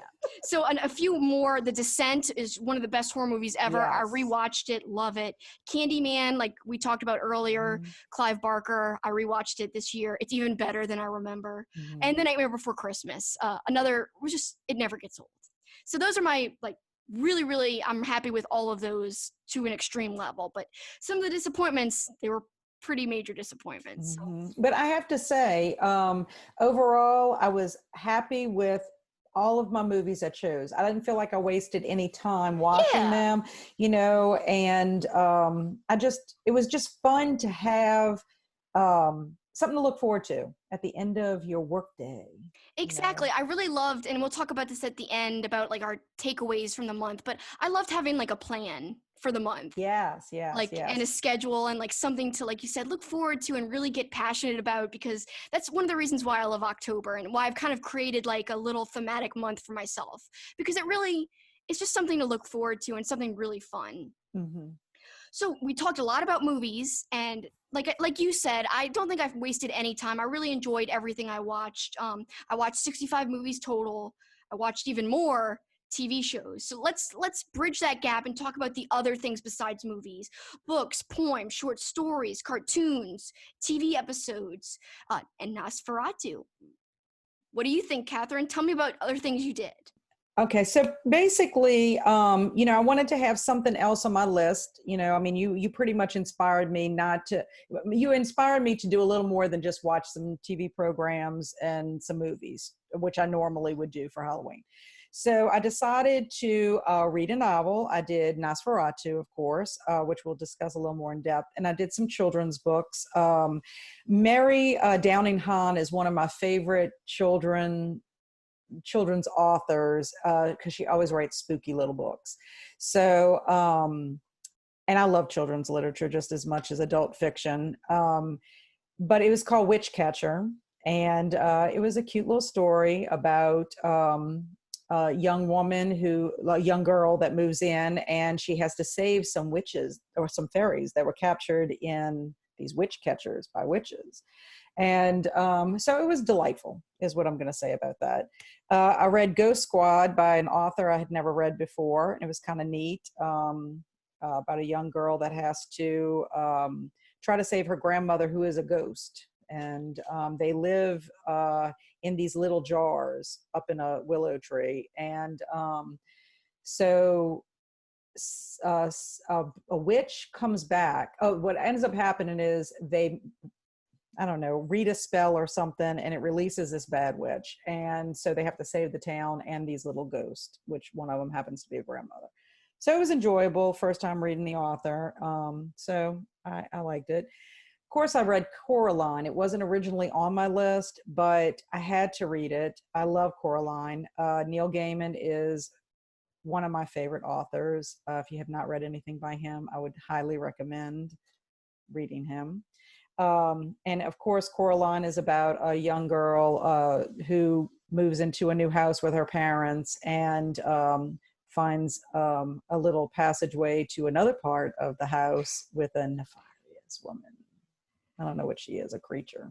I mean, in the movies, I haven't read the book, but the movie is great, and I want to read the book for sure, but the movie is beautiful. The movie's incredible. The movie is incredible. And I thought about putting it on my list for movie watching, but I was like, nah, I'm reading the book, so I'm going to bypass that.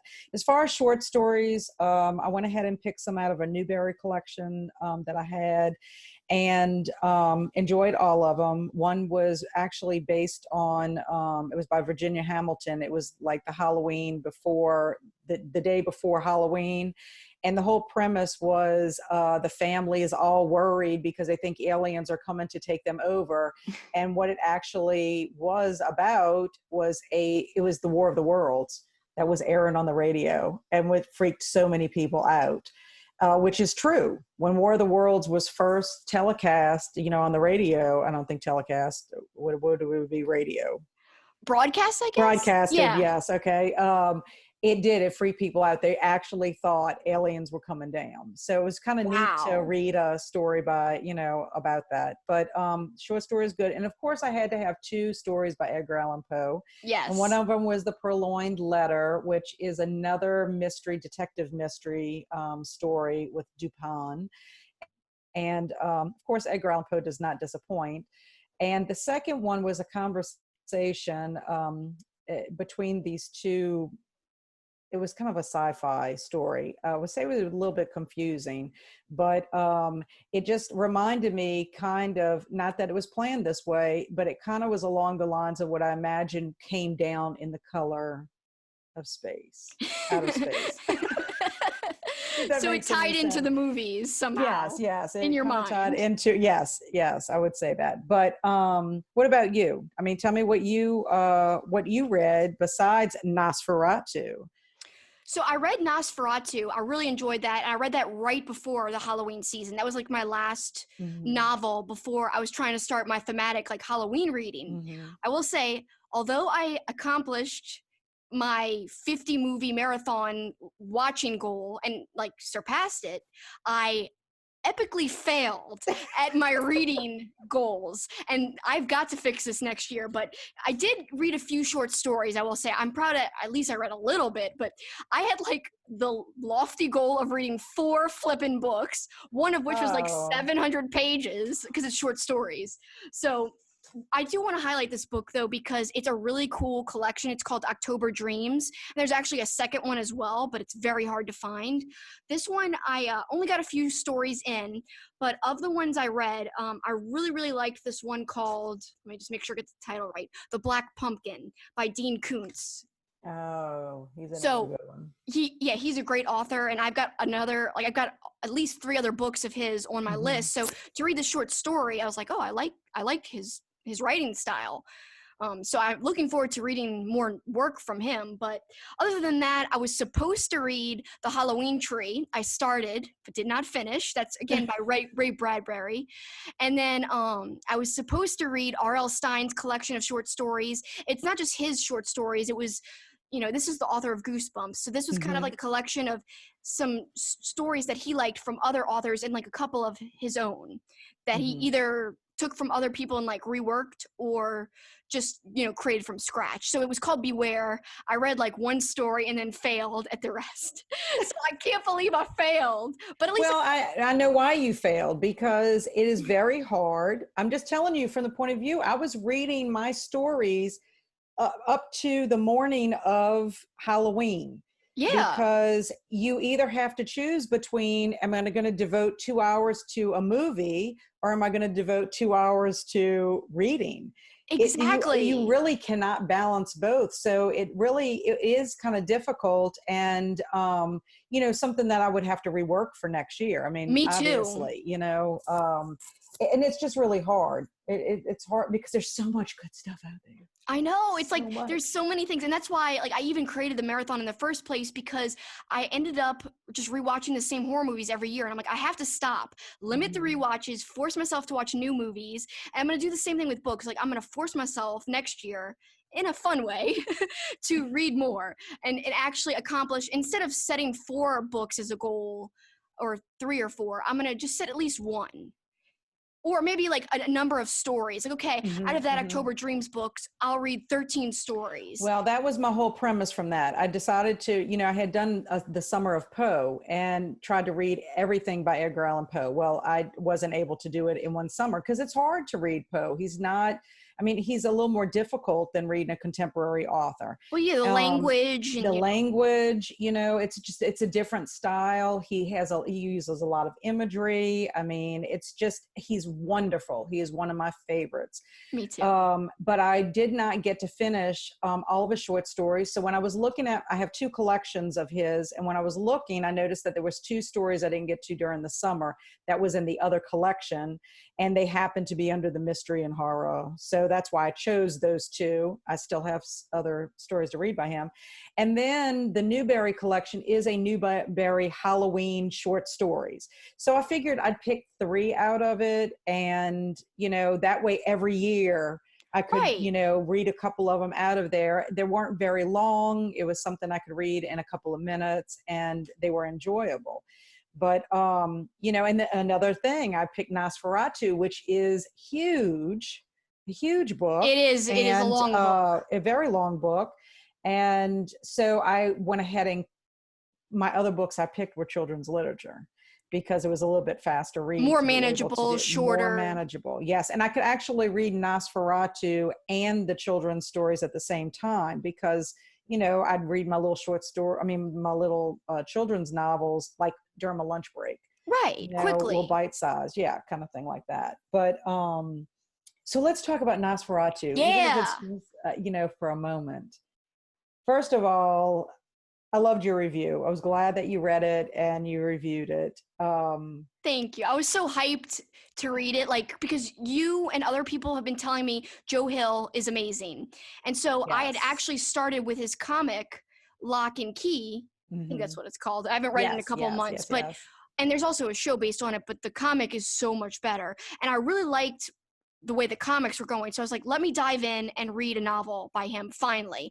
And so Nosferatu, what a perfect choice. I can't even tell you how much I loved it. I even watched, so afterwards, just to give kind of like a comparison, it's kind of interesting. I watched 1 episode of the AMC show and I didn't like it.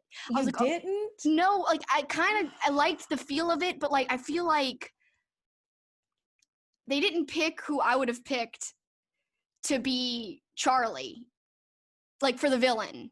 Right. So I wouldn't have picked that actor because to me, when I was thinking of him as an old man in the book, I was thinking of this really creepy bald guy with a pointy head and a pointy nose and old but menacing. Whereas in the show, he just looks old. Yes, he looks very frail. How come they can't take him out kind of thing. Now, I enjoyed the AMC version and I did watch it prior to reading the book, because I didn't even have the book at the time the AMC show came out. And I had read a bunch of other Joe Hill stuff, but I liked it. I liked it, I guess, because I had not read the book first.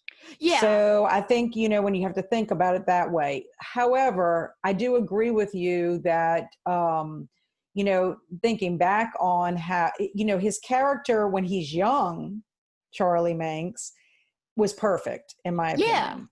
But as the old man, it didn't fit to me either. And I also didn't like how they portrayed Maggie in the TV show, because when you read about Maggie in the book, it's so different, Yeah. and I'm almost wondering, if they, I don't know. It's the book to me is just darker than a show, even though the show is very dark. Does that make any sense? It makes perfect sense. I mean, I've only watched like an episode, but I could still see that. And I saw previews of other episodes too. Mm-hmm. So I could still see what you're saying, even in the little bit I watched. Yeah, it was. And I mean, Joe Hill, kind of put his seal of approval on the TV show. I'm not sure if he was a producer or anything on it, but the first season he did where he wrote about each episode after they did it. And I got the email just so I could kind of read his thoughts and stuff like that. And they interviewed the actors who had played, the parts in the show. I just love the book so much. It's so hard. Yeah. And it does. I mean, I do think that if you, and I do not watch something prior to reading the book.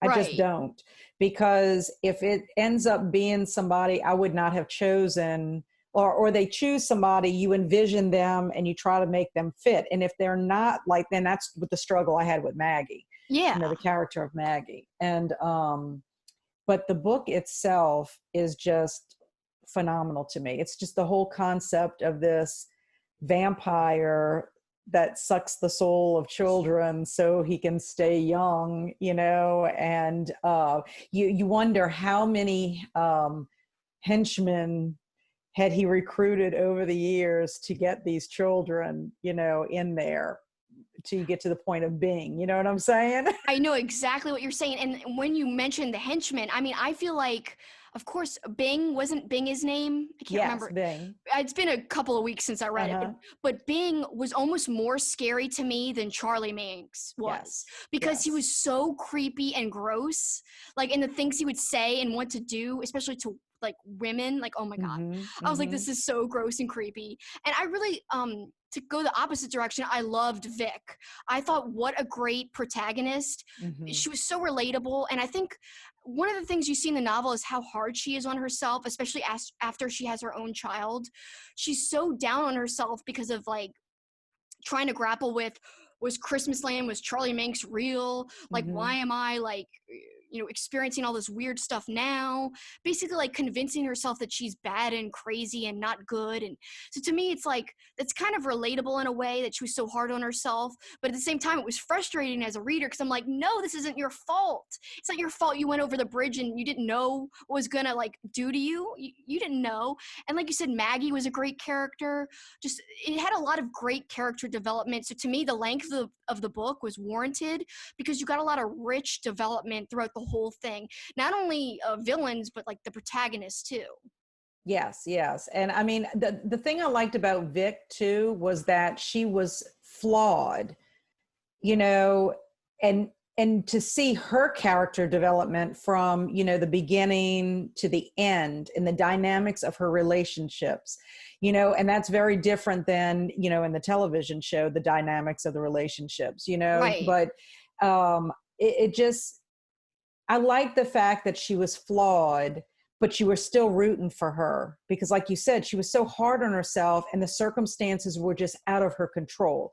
Her circumstances led her to her, to the flaws, it just, the love she has for her child, even though she doesn't feel worthy to have her child, and the lengths that she goes through to protect, even though, it's like humanly impossible.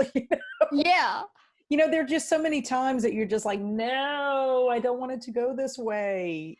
I literally like, and Paul will attest to this. He was in the room, he was watching TV. This is like a thing we started developing. Like I'd be reading in my chair, he's watching TV. I kind of just zone the TV out and I'm like into my book. Well, this book, I literally slammed it shut at one part. And I think it was when Vic and Bing had like a confrontation when she's trying to go after Charlie. I literally at one part thought that like something bad was going to happen to Vic and I screamed, no! And I slammed the book and he's like, what is going on over there? Like, what is happening? This is a book. And I'm like, I've never felt this way. I literally never felt that way before. Well, and the other thing about it too, that I loved about the book is your characters are in such peril so often that you have to stop reading, obviously, so you can go to work and do your life and everything else. It's the type of book that you think about. Yeah. You know, like, I've got to get back. I've got to know. And you literally can't wait. Like, you're literally like, oh, I can't wait till tonight. Like, that's when I'm reading again. Oh, yeah. I love finding books like that because to me, like, I wrote a post about it, and I know you saw the post. It's like, I didn't know I even liked reading, but finding books like these, I've discovered like, oh my God, I want to chase that feeling again and again. Like it's an amazing feeling when you're reading a book and you just want to get back to it or not stop, or you just can't wait to see what happens next. Well, I don't think you'll go wrong with reading anything else by Joe Hill. The only book I have not read by Joe Hill besides his Lock and Key, and I also have some comic books that are part of House of Hill, that are horror comic books. I haven't read that. I haven't gone that path yet. I have some Lock and Key, but I haven't done it yet. The only novel I have not read by him is The Fireman. That's the only one I have not. I have read everything else by him. And let me tell you, The Heart-Shaped Box. That's next on my list. I really want to read that one. You are going to, I can't wait for you to read it so that we can talk about it, because to me, it is just awesome. And it's original, and I don't know if they ever turned it into a movie, if they could do it properly. You know, it's just one of those things. That's what happens with Stephen King books. Stephen King has some wonderful, wonderful novels. Some of them transfer to the big screen really well, and some not so much. And it's just like, it's just not, I don't know, it makes you sad. But talking about him, another thing that I think you would like, and I'm so surprised, I don't know why I'm surprised by Joe Hill. I mean, after all, he is the son of Stephen King. Yeah. But I do see some styles that are similar to his dad. Yeah. And I love it, but he is good all in his own right. And I'm glad that he was able to make it on his own without people knowing about him being Stephen King's son. You know, he could establish himself before he let that cat out of the bag. But before we move on, I just want to say one little thing to you. He writes a bunch of short stories, and this is one of them, is Full Throttle. Full Throttle is excellent. I mean, I can't even tell you, the short stories in here are just amazing. And just recently, like last week, Club Girl podcast had Joe Hill as a guest to discuss some of the stories that are in Full Throttle. And if you listen all the way to the end, you'll get a snippet of the audio book, and it's the short story Late Returns, which was one of my favorites out of Full Throttle. So I think you should check it out. I definitely will. It's on my list. Yes, it's not a very, but I would read it, but I would also check out the podcast because it's not very long segment. And just to be able to hear Joe Hill, I've gotten to see him, you know, sometime like during COVID, he had done some Facebook, you know, live segments and stuff like that. He's just an interesting guy to listen to. I think it's awesome, like you referenced, that he actually kind of tried to establish himself on his own. Like he could have tried to use the name and like just try to make it off of that. But he's like, no, I want to, like, you know, pave my own way. I love that. I respect that. And I was really pleasantly surprised. And I do see some differences because I haven't read as much King as you, but I have read a few King novels, and one of my favorites is The Shining, and then the follow-up, Dr. Sleep.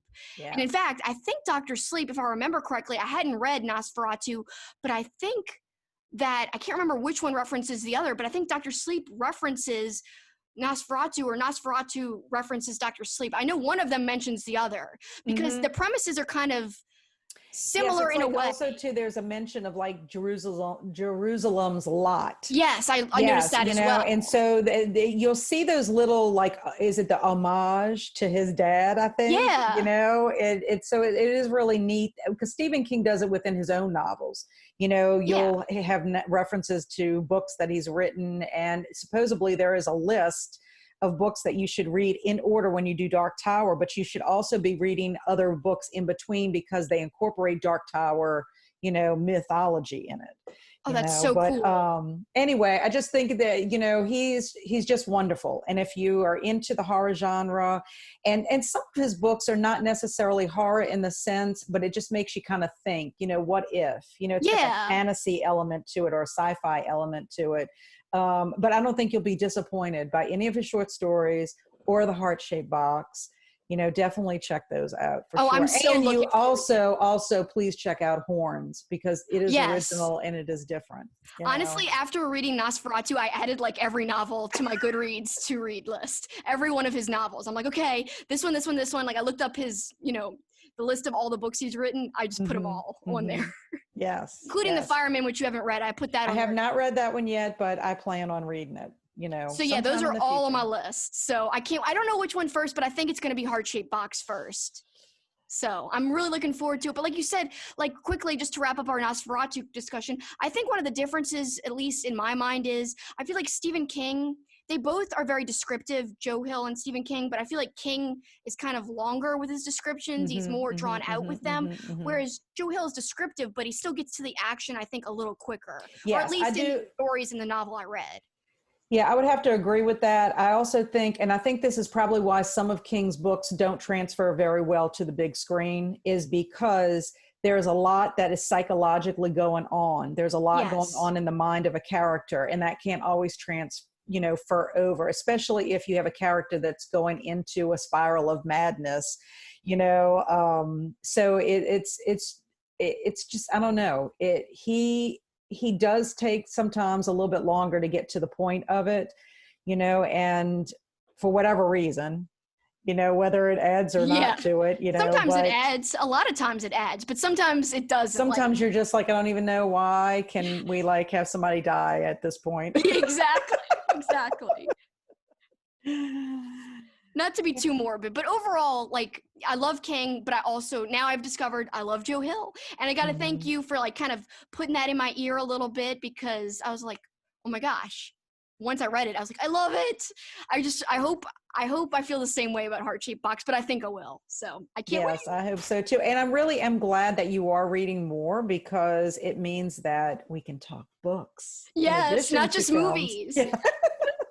Movies and books. There's just so much. But the thing is, it's like your mind goes crazy. Like, what do I watch next? Like, I loved October, and we'll talk about our overall things. But October was so easy because I had a plan.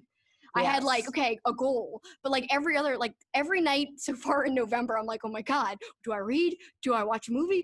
I got 400 things on my movie list. I've got 200 books on my book to read list. I'm like, I don't know what to do. It's almost like you need to write everything down on a piece of paper and stick it in a bucket and just pick and stick with it. Honestly, not in October, obviously, because I had a plan. You have a plan. But a couple of months before, I was going to rewatch and watch some movies, and I literally wrote names and crumpled it up on pieces of paper, and I was like, Paul, pick something. Pick a paper. And he read it to me, and I chose that movie to watch. So sometimes... you almost need to have the decision made for you. Otherwise, you will have paralysis. Yeah. Which is crazy to think that would happen to you. But especially if... and tell me if you agree or not, especially if you love the movie you just watched or you love the book that you just read, it's like, how can I top it? Yes. Will I go into something that might be a disappointment to me when I go into it? Because you almost go through a period of depression when you finish it, especially I find with Joe Hill's characters and Stephen King's characters, you end up there's so much great characterization. They're very good at character development to the point that you end up feeling like those characters are real to you. And Yeah. so when the novel ends, it's like, okay, where do I go? I mean, my people are gone. Yeah. And you just My don't know if friends. you're going to feel like that with the next choice. Like, that's what's Yes. so hard. It's like, you don't want to make the wrong choice. And something similar happens to me when I get into a show that I love or I rewatch a show I love. I call it the show hole. So the Yeah. same is true. The book hole, the movie hole, like you're in like, it's like a hole in your soul. You're like, no, what do I do now? And like, because I'm related to my dad, he will watch like 400 trailers or browse his to watch list or look at a list of things to like read or do for like ever and not make a choice. I'm so like that. I get that from him 100%. So like me, I could look at a watch list like for movies, for example, I could look at that for like an hour or two and then still not choose. So like you said, sometimes you just have to like literally ask somebody, pick one for me or pick a name out of a hat, whatever. That's what I got to start doing this month or something. I got to make progress in November because I haven't really made any progress. Exactly. But I am going to the library on Monday. It's my first venture out into the library in a long time. And they're open again and letting people browse. So I'm going to pick out some good reads, I think. Oh, that sounds great. I'm very excited. But I do want to quickly touch on, even though I didn't read many books, I did, watch a whole bunch of TV shows. I watched 44 thematic TV shows in October. I watched a whole bunch of thematic YouTube videos, like I posted about David S. Pumpkins. God, that makes me laugh. That was so funny. I had never heard of it before. And I hadn't heard of it either till last year. Oh my goodness. I watched that. I mean, the crazy thing is I watched it like 5 times in a row and laughed. Yes. 5 times in a row. I've seen it like 10 times this year, but like when I first saw it last year, I watched it like 20 times in a week. I was so obsessed with it. It really makes me laugh. I just think it's so absurd. The skeletons, that's like one of the things that puts it over the top for me.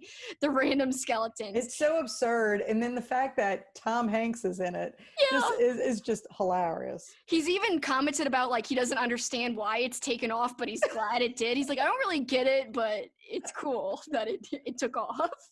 But yeah, so I watched some thematic things. I think the best TV episodes I watched was the Halloween episode of Freaks and Geeks, which is a show I love. And then also a Halloween episode of this 90s Nickelodeon show called The Adventures of Pete and Pete. They've got a great Halloween episode called Halloweeny. And one of the brothers is kind of like over Halloween and is starting to hate it. And the younger brother they're both named Pete. The younger brother is like, no, like come trick-or-treating with me. Try to break this local legend of a kid going to 300 houses in one night for trick-or-treating, and they want to try to break that record. So the younger brother has to convince the older brother, and there's a whole bunch of other things that ensue, but it's very thematic. So those were my 2 favorites, and I did listen to a lot of thematic music too, lots of horror themes. Every time I worked out, I had a little Halloween playlist. So although I didn't read books, I did try to do some other things besides movie watching too. Yeah, and I mean, you had some cool things on there because I checked out your little YouTube videos and stuff that you had listed, on your fun list, and it was just cool. It was to see. I mean, because being exposed to something that you had not been exposed to before, right? I like a lot of little cartoons too, because they're so cool. Like you like the short stories and the children's books. These little short videos or short cartoons. Like one of them's called Disney's Silly Symphony, and one's the skeleton dance. It's all these skeletons dancing around to music, and it's just like 4 minutes long, and it's a perfect little Halloween thematic bite that you could take and then do whatever else for the rest of the day. So I love stuff like that. It's quick, it's easy. But there's another thing that both you and I kind of did that is another way to express your love for the season, and that is with clothing that you wear throughout the month. And I did that. I know you did that. Tell me how you celebrated with like accessories and clothes. Well, I mean, basically, I was a teacher for many, many, many years, and I would get these little pins, and it would be for all different holidays. So I've just accumulated little pins over the years. And then also I would receive socks. That was another thing I would receive is socks, believe it or not, for holidays. So, I just, during the month of October, I rotate them out. I have a little black cat. I have black cat earrings. I have little pumpkins.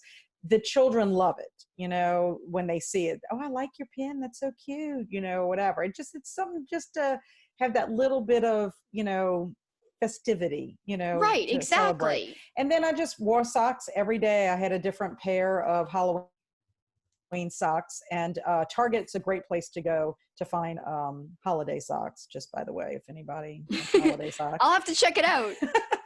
But anyway, it's just a little fun thing, and the kids just, some of them know that you're wearing it, and they're like, well, what kind of socks do you have on today?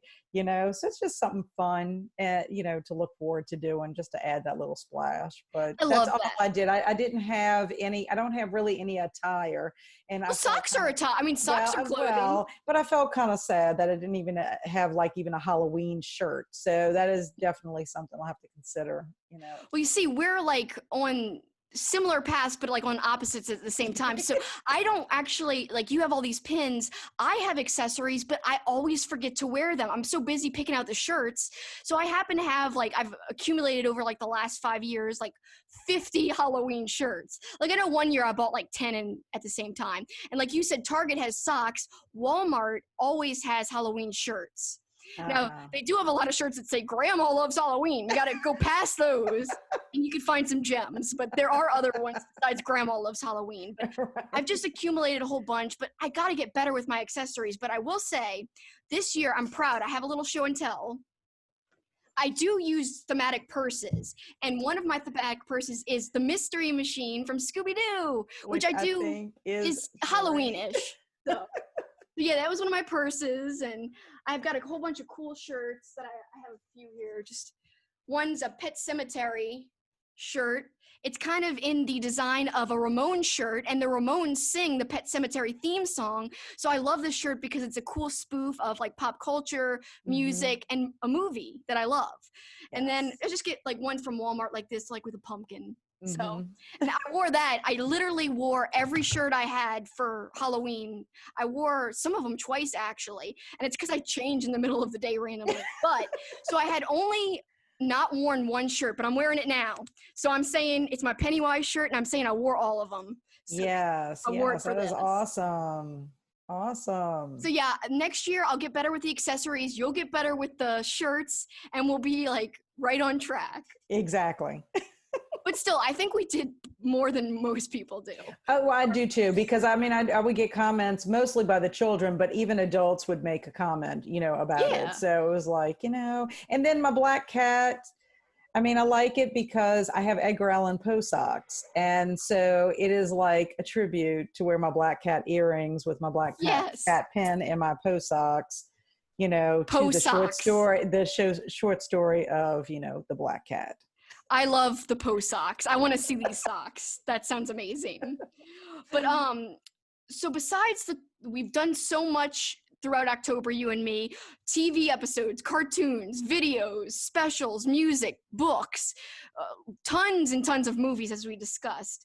But there's also some special things that we did in addition. Some of them could include, cooking some thematic things. Tell me about other things besides all the stuff we've just discussed that you did to celebrate this October. Well, one of the things that I wanted to do is because of COVID, you had to make sure that you were social distancing. So of course, we kind of, a group of friends and I that live in our neighborhood, and it's also a very good friend, Shelly, we would have a drink night, occasionally because, keep up with your pod. Well, I decided for Halloween, I wanted to have a Halloween cocktail. So we had a friend come to visit from Colorado, and we decided that would be the great night to be able to do this Halloween cocktail. So I did a cocktail called the Witch Potion cocktail, and it really was yummy. So I would recommend I saw a picture and it looked great. It was perfectly green, very thematic. I loved the way it looked. Yes. And whenever I do my reflection, which I'm planning on trying to do my blog post on my reflection of Halloween for this weekend coming up, I'm going to include the recipe for the drink, because I do think if you like a cocktail, it's a perfect one, perfect thematic one. And then the other thing I did on my story on Facebook, I decided to do, I love peanuts, I love Snoopy, and I decided to put some kind of Halloween related Snoopy in my story every single day in October, which I was very proud of myself that I could keep up with it. And it was actually one that had Pinhead, which I thought was I saw that one, awesome. I think I saw that one. I saw a few of them, but not everyone. But they were so cute. Oh my god, I love Snoopy. Cute. They had Beetlejuice. They had the Alien and Predator. I think was one of them, and the one though with Pinhead to me was awesome that they turned Snoopy into that. But I have to say, and this was an impromptu thing that happened to come up perfectly for October, is I got to go to see the Rocky Horror Picture Show. The Columbia Theater in Hammond showed the film, and you were able to get a prop bag. You weren't able to bring your own props in because it is a theater, where they show plays, and to keep everything clean. But it was so neat. I did a blog post on it to show all the little goodies and things that were in it. But my husband and I had such a good time because it had been so long since we had seen it. I mean, he and I were actually dating, and we've been married for 32 years. So quite a while ago. Yes. I want to say it was my senior year in high school when I saw it. And he actually took me to see it at Cena Mall, so wow. it was really neat. And back in the day, you went to the midnight showing of it. Right. But this was 9:00 in the evening. We had dinner first and we went. The film, it's not, what people would say is a great film. Yeah. But in my opinion, it's awesome. I don't know. And it's perfect to see during the month of October, I'm just going to say. So just the whole experience of going to participate and everything, it was a lot of fun to be able to do. And it added to my month. I mean, I read your post. It sounded like so much fun. I love Tim Curry, so I'm a huge Tim Curry fan. So I liked the new It, but I have so many nostalgic memories, and I've got a huge fondness for the original It because of Tim Curry. And he's done so many cool things. But yeah, Rocky Horror is one of the best things he's ever done. He's so incredible. His voice is so iconic, and the movie itself is a cult classic. It's amazing. It's one of the most popular midnight movies of all time, and I saw it way too young. Like, I can't believe it. I even saw it, like, I'm sure I saw it before 13, which is really weird because it's totally not appropriate. But like I said, my parents, like my dad especially, is a big movie buff, so I watched a lot of like 70s and 80s movies growing up that most people probably wouldn't have watched. But it was really ingrained in my mind back then, and I watched it every few years. But yeah, I haven't seen it in a few years. As of now, it's probably been 10 years, but I'm glad you got to experience it. And in the theater, it's so interactive. It's a lot different of an experience than at home. Yes. And I mean, I have to honestly say it was a little bit different too. They've added things kind of to make it, I guess, to go along with what's happening in pop culture today. I mean, they yelled out Nickelback and they yelled out Run Forest and things that were not even around when the film was created and when you first went to interact with it. But it really, it's definitely worth the see. And if you've never had the chance to go and interact with the film, I think it's definitely something that people should try to do if you love the film, Oh, yeah. Well, I'm so glad you got to do that, because even though COVID is all around, it was still a fun and thematic way. And thank goodness they had, cleaned the props and everything. But what a cool way to celebrate, because like you, I do think it's thematic for Halloween. I think it's perfectly appropriate, and what a fun experience. Now, I did some thematic things, but it was mostly, I don't think I really had any experiences going out this year, but I did have a lot of new firsts at home. So I kind of been trying to cook a little bit more. It's one of my goals this year. And for Halloween, to me, it's like, I'm always thinking about pumpkin. So I really wanted to make a pumpkin cake. So we had gotten this new mixer. It's like a stand-up mixer. It's kind of fancy. And I was like, I really want to use this mixer to make a cake from scratch, not from the box. I always make it from the box. So I made a pumpkin cake without a box. I made it with puree and all these fresh ingredients. And then I made the icing from scratch too. And it came out awesome. I was so proud. So pumpkin cake, cream cheese icing. I was really, really proud of myself. I'm like, yes, I did it. So that was a first, cake from scratch. And then I lit a lot of pumpkin candles. We try to find pumpkin beer, but that's actually more popular up north. I'm a big beer fan, but here actually it's just, they're not as into Oktoberfest beers here or pumpkin beers. That's more of like a northern thing in the United States. But you can find a few, and I did have like Sam Adams has a pumpkin beer called Jack O. That was good. And other things we made some butternut squash soup, which I think is very fall thematic. It was delicious. It sounds weird. And I also put cinnamon in it, which also sounds weird, but it was like spicy, but like sweet too. It was really interesting. I liked it. And then what else did we make? We made some Rice Krispie treats, which doesn't scream Halloween, but to me, for some reason, it reminds me of Halloween. And our friend Michelle actually would always make Rice Krispie treats for my parents' Halloween party. So in that way, it also reminds me of Halloween. And I also made it's called an eclair cake. It's basically like you're eating like a pudding type of eclair, but like in a cake form. You refrigerate it. There's no baking in it, but also it looks like a graveyard because it's got chocolate icing. So I put a little pumpkin candy corn on the center, and it looked like a little graveyard. Aww.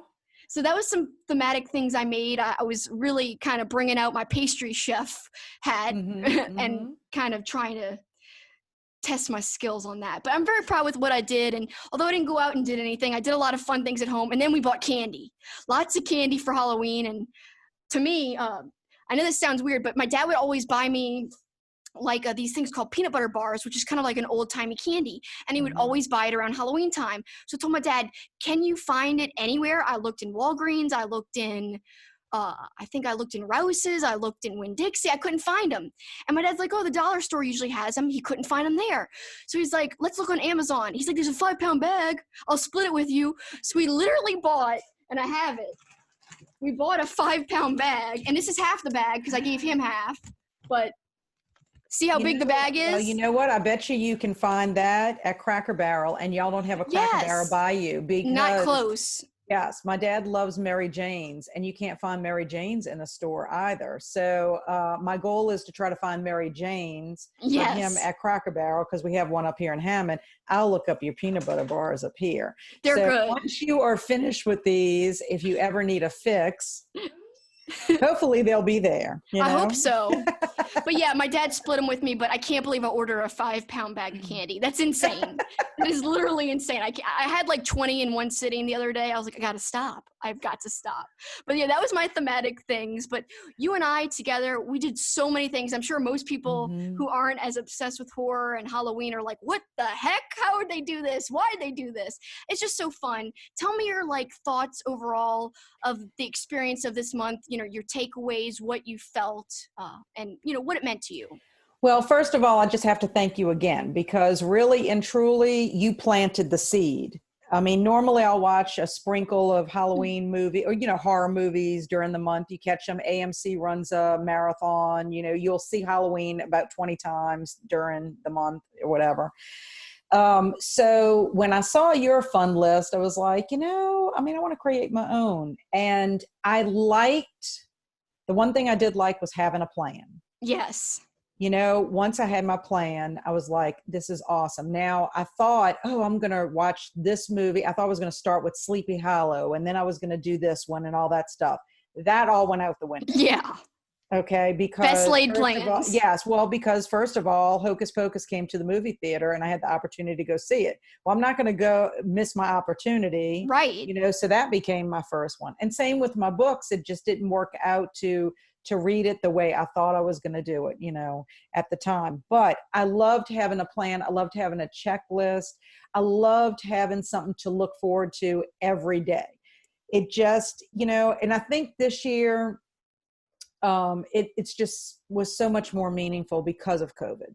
Yeah. Not having the avenues to be able to go things like attend a wonderful Halloween party at Kelsi's house. Thank you. Because really and truly, that is always something to look forward to. I love the party. Month of October. You know, that I just loved it, that having that plan. I can't say that enough. I do think that next year I would like to decorate more. I used to decorate the house and stuff when the kids were little, but you know, it is time consuming, but I do think you can do it in a way that's not too overwhelming. I don't think I would get sick of the the decorations. And what prompted me for that was, I've been walking every day, and sometimes I end up walking at nighttime. And I absolutely love seeing the decorations in Me people's houses too. that I ended up taking pictures of them. I'm going to put them on my blog. That it was just so neat to see all the different Halloween decorations. I was like, oh, so I was really happy that Barry and his girlfriend brought their haunted house to kind of give me a little decoration, and it actually worked out really well because people loved it so much. And I was sitting at a table and they had to come into the haunted house to see me. And we actually had people ask if they could take pictures in front of the haunted house. They requested that, I be in one of the pictures, and Oscar the Grouch, which was Kayla. So I Yay! just thought that was pretty funny. But it just made me think, what could I do? How could I make it scary this year? I mean, Barry, my husband, did play some Halloween music as people, would walk up and stuff. But I just think there's so much Cool. more you can do. So I do think I would add that. I definitely will be doing a book list. I definitely will be doing a movie list. I may try some treats because your treats sound delicious. So It I'll was try fun something more and than maybe delicious. just a cocktail. But I do think I would add a cocktail again. It was just so neat to do something like that. How about you?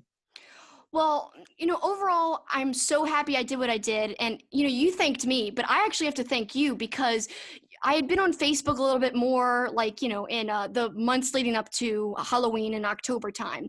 So you and I, because, you're on Facebook, it's a good way to connect with people you haven't talked Mm-hmm. to in a while. You and I were like commenting on each other's posts quite a bit.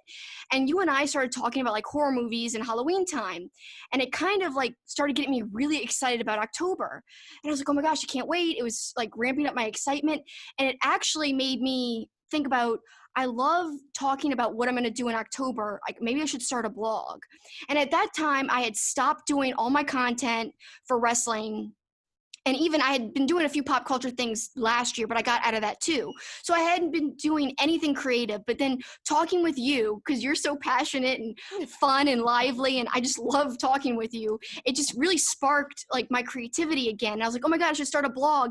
And like, again, the thing behind the blog was like, I knew Halloween was coming up and that I could post about Halloween, all the things I'm doing, and how fun it would be to talk with other people and how they celebrate, and, Mm-hmm. just kind of a whole interactive thing, but without jumping right into content like streaming again. Mm-hmm. But now I kind of been bitten by the bug and I want to like keep going. So the blog kind of turned into like a domino effect type of thing. But I have to thank you because just talking with you just reinvigorated a lot of things. And it also gave me, I didn't know it then when I first started the blog and when I had a feeling about celebrating October. I didn't know, but I actually lost my job because of COVID, Mm-hmm. financial cuts and stuff. So it was at the end of September and I was like, oh, great. I already had like the idea of doing a marathon and celebrating October because I do that every year. Mm-hmm. But in my mind, like trying to frame it in a positive way, I'm like, okay, well, at least I have a severance package. At least I have freelance work.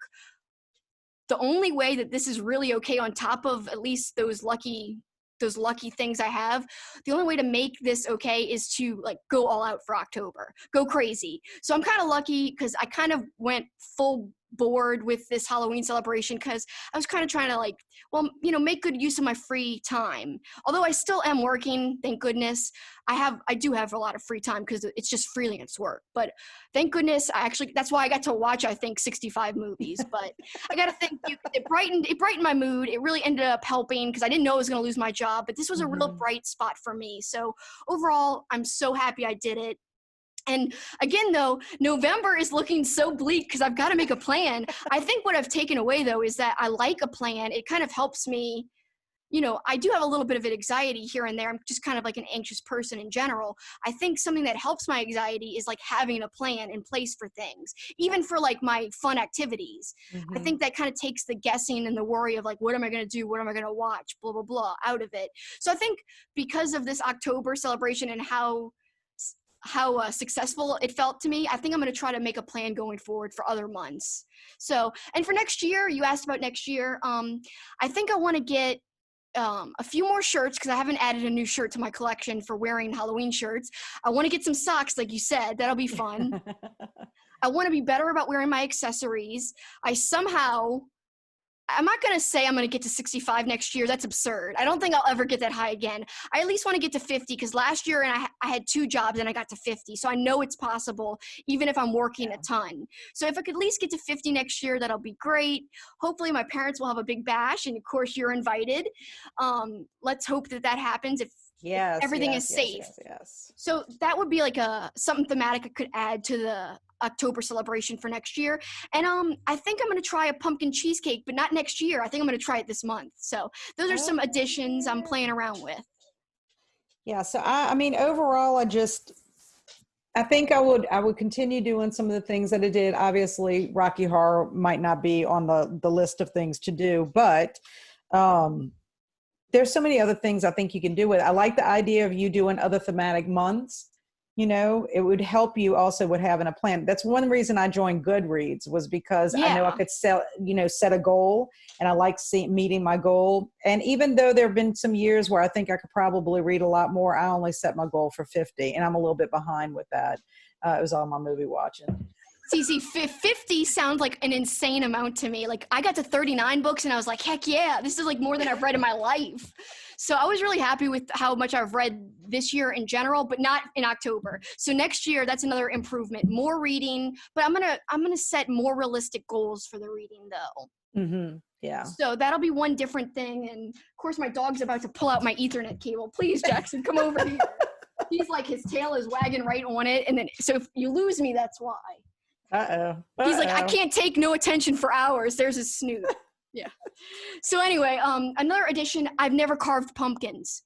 Next year, I have to carve a pumpkin. I cannot believe it. I'm the queen of Halloween, but I haven't carved a pumpkin in my life. So that'll be another addition. But overall, I'm really happy with this October. I think I did a lot of things that, I'd be hard pressed to do next year, I think.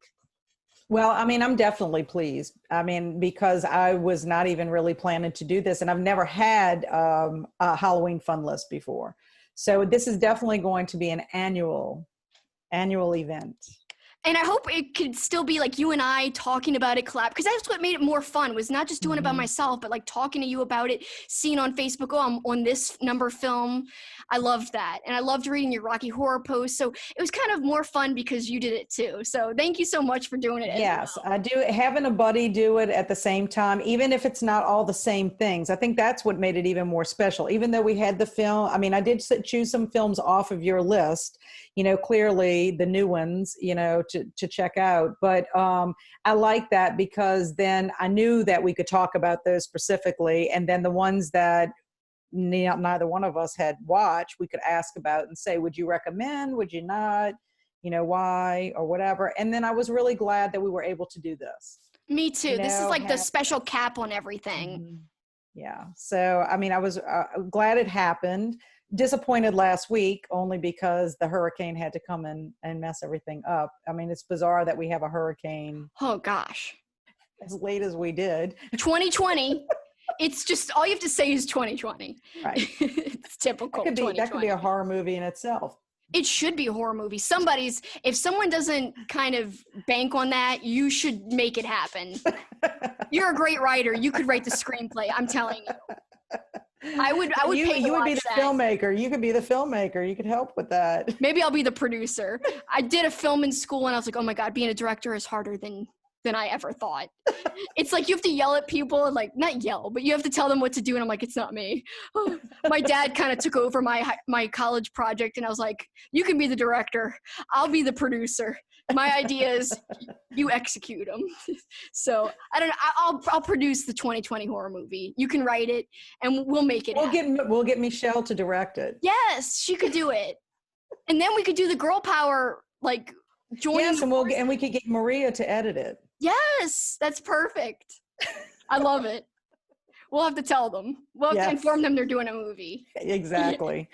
Well, I've had so much fun talking to you, and I hope everyone's enjoyed watching. We know that this has gone long, but we're so passionate. We love Halloween. We've had so much fun talking about it. And hey, if you listen to podcasts, they're about this long anyway. So thank you for watching. For those of you checking this out on our blogs, we had so much fun this Halloween. And, let us know in our comments of our posts. What did you do this year? What did you do during October to celebrate? It's really fun to hear how other people do it. So any closing thoughts, Catherine? Just, this was enjoyable. I recommend, if you've never done a Halloween fun list and you like the season, that I would definitely try to do one. And like Kelsi said, I mean, give us some, feedback. Is there a film out there that we didn't mention or we don't know about that is, worth the watch, or book? Yeah. And by the way, a spoiler alert, I've got a Christmas marathon planned, actually.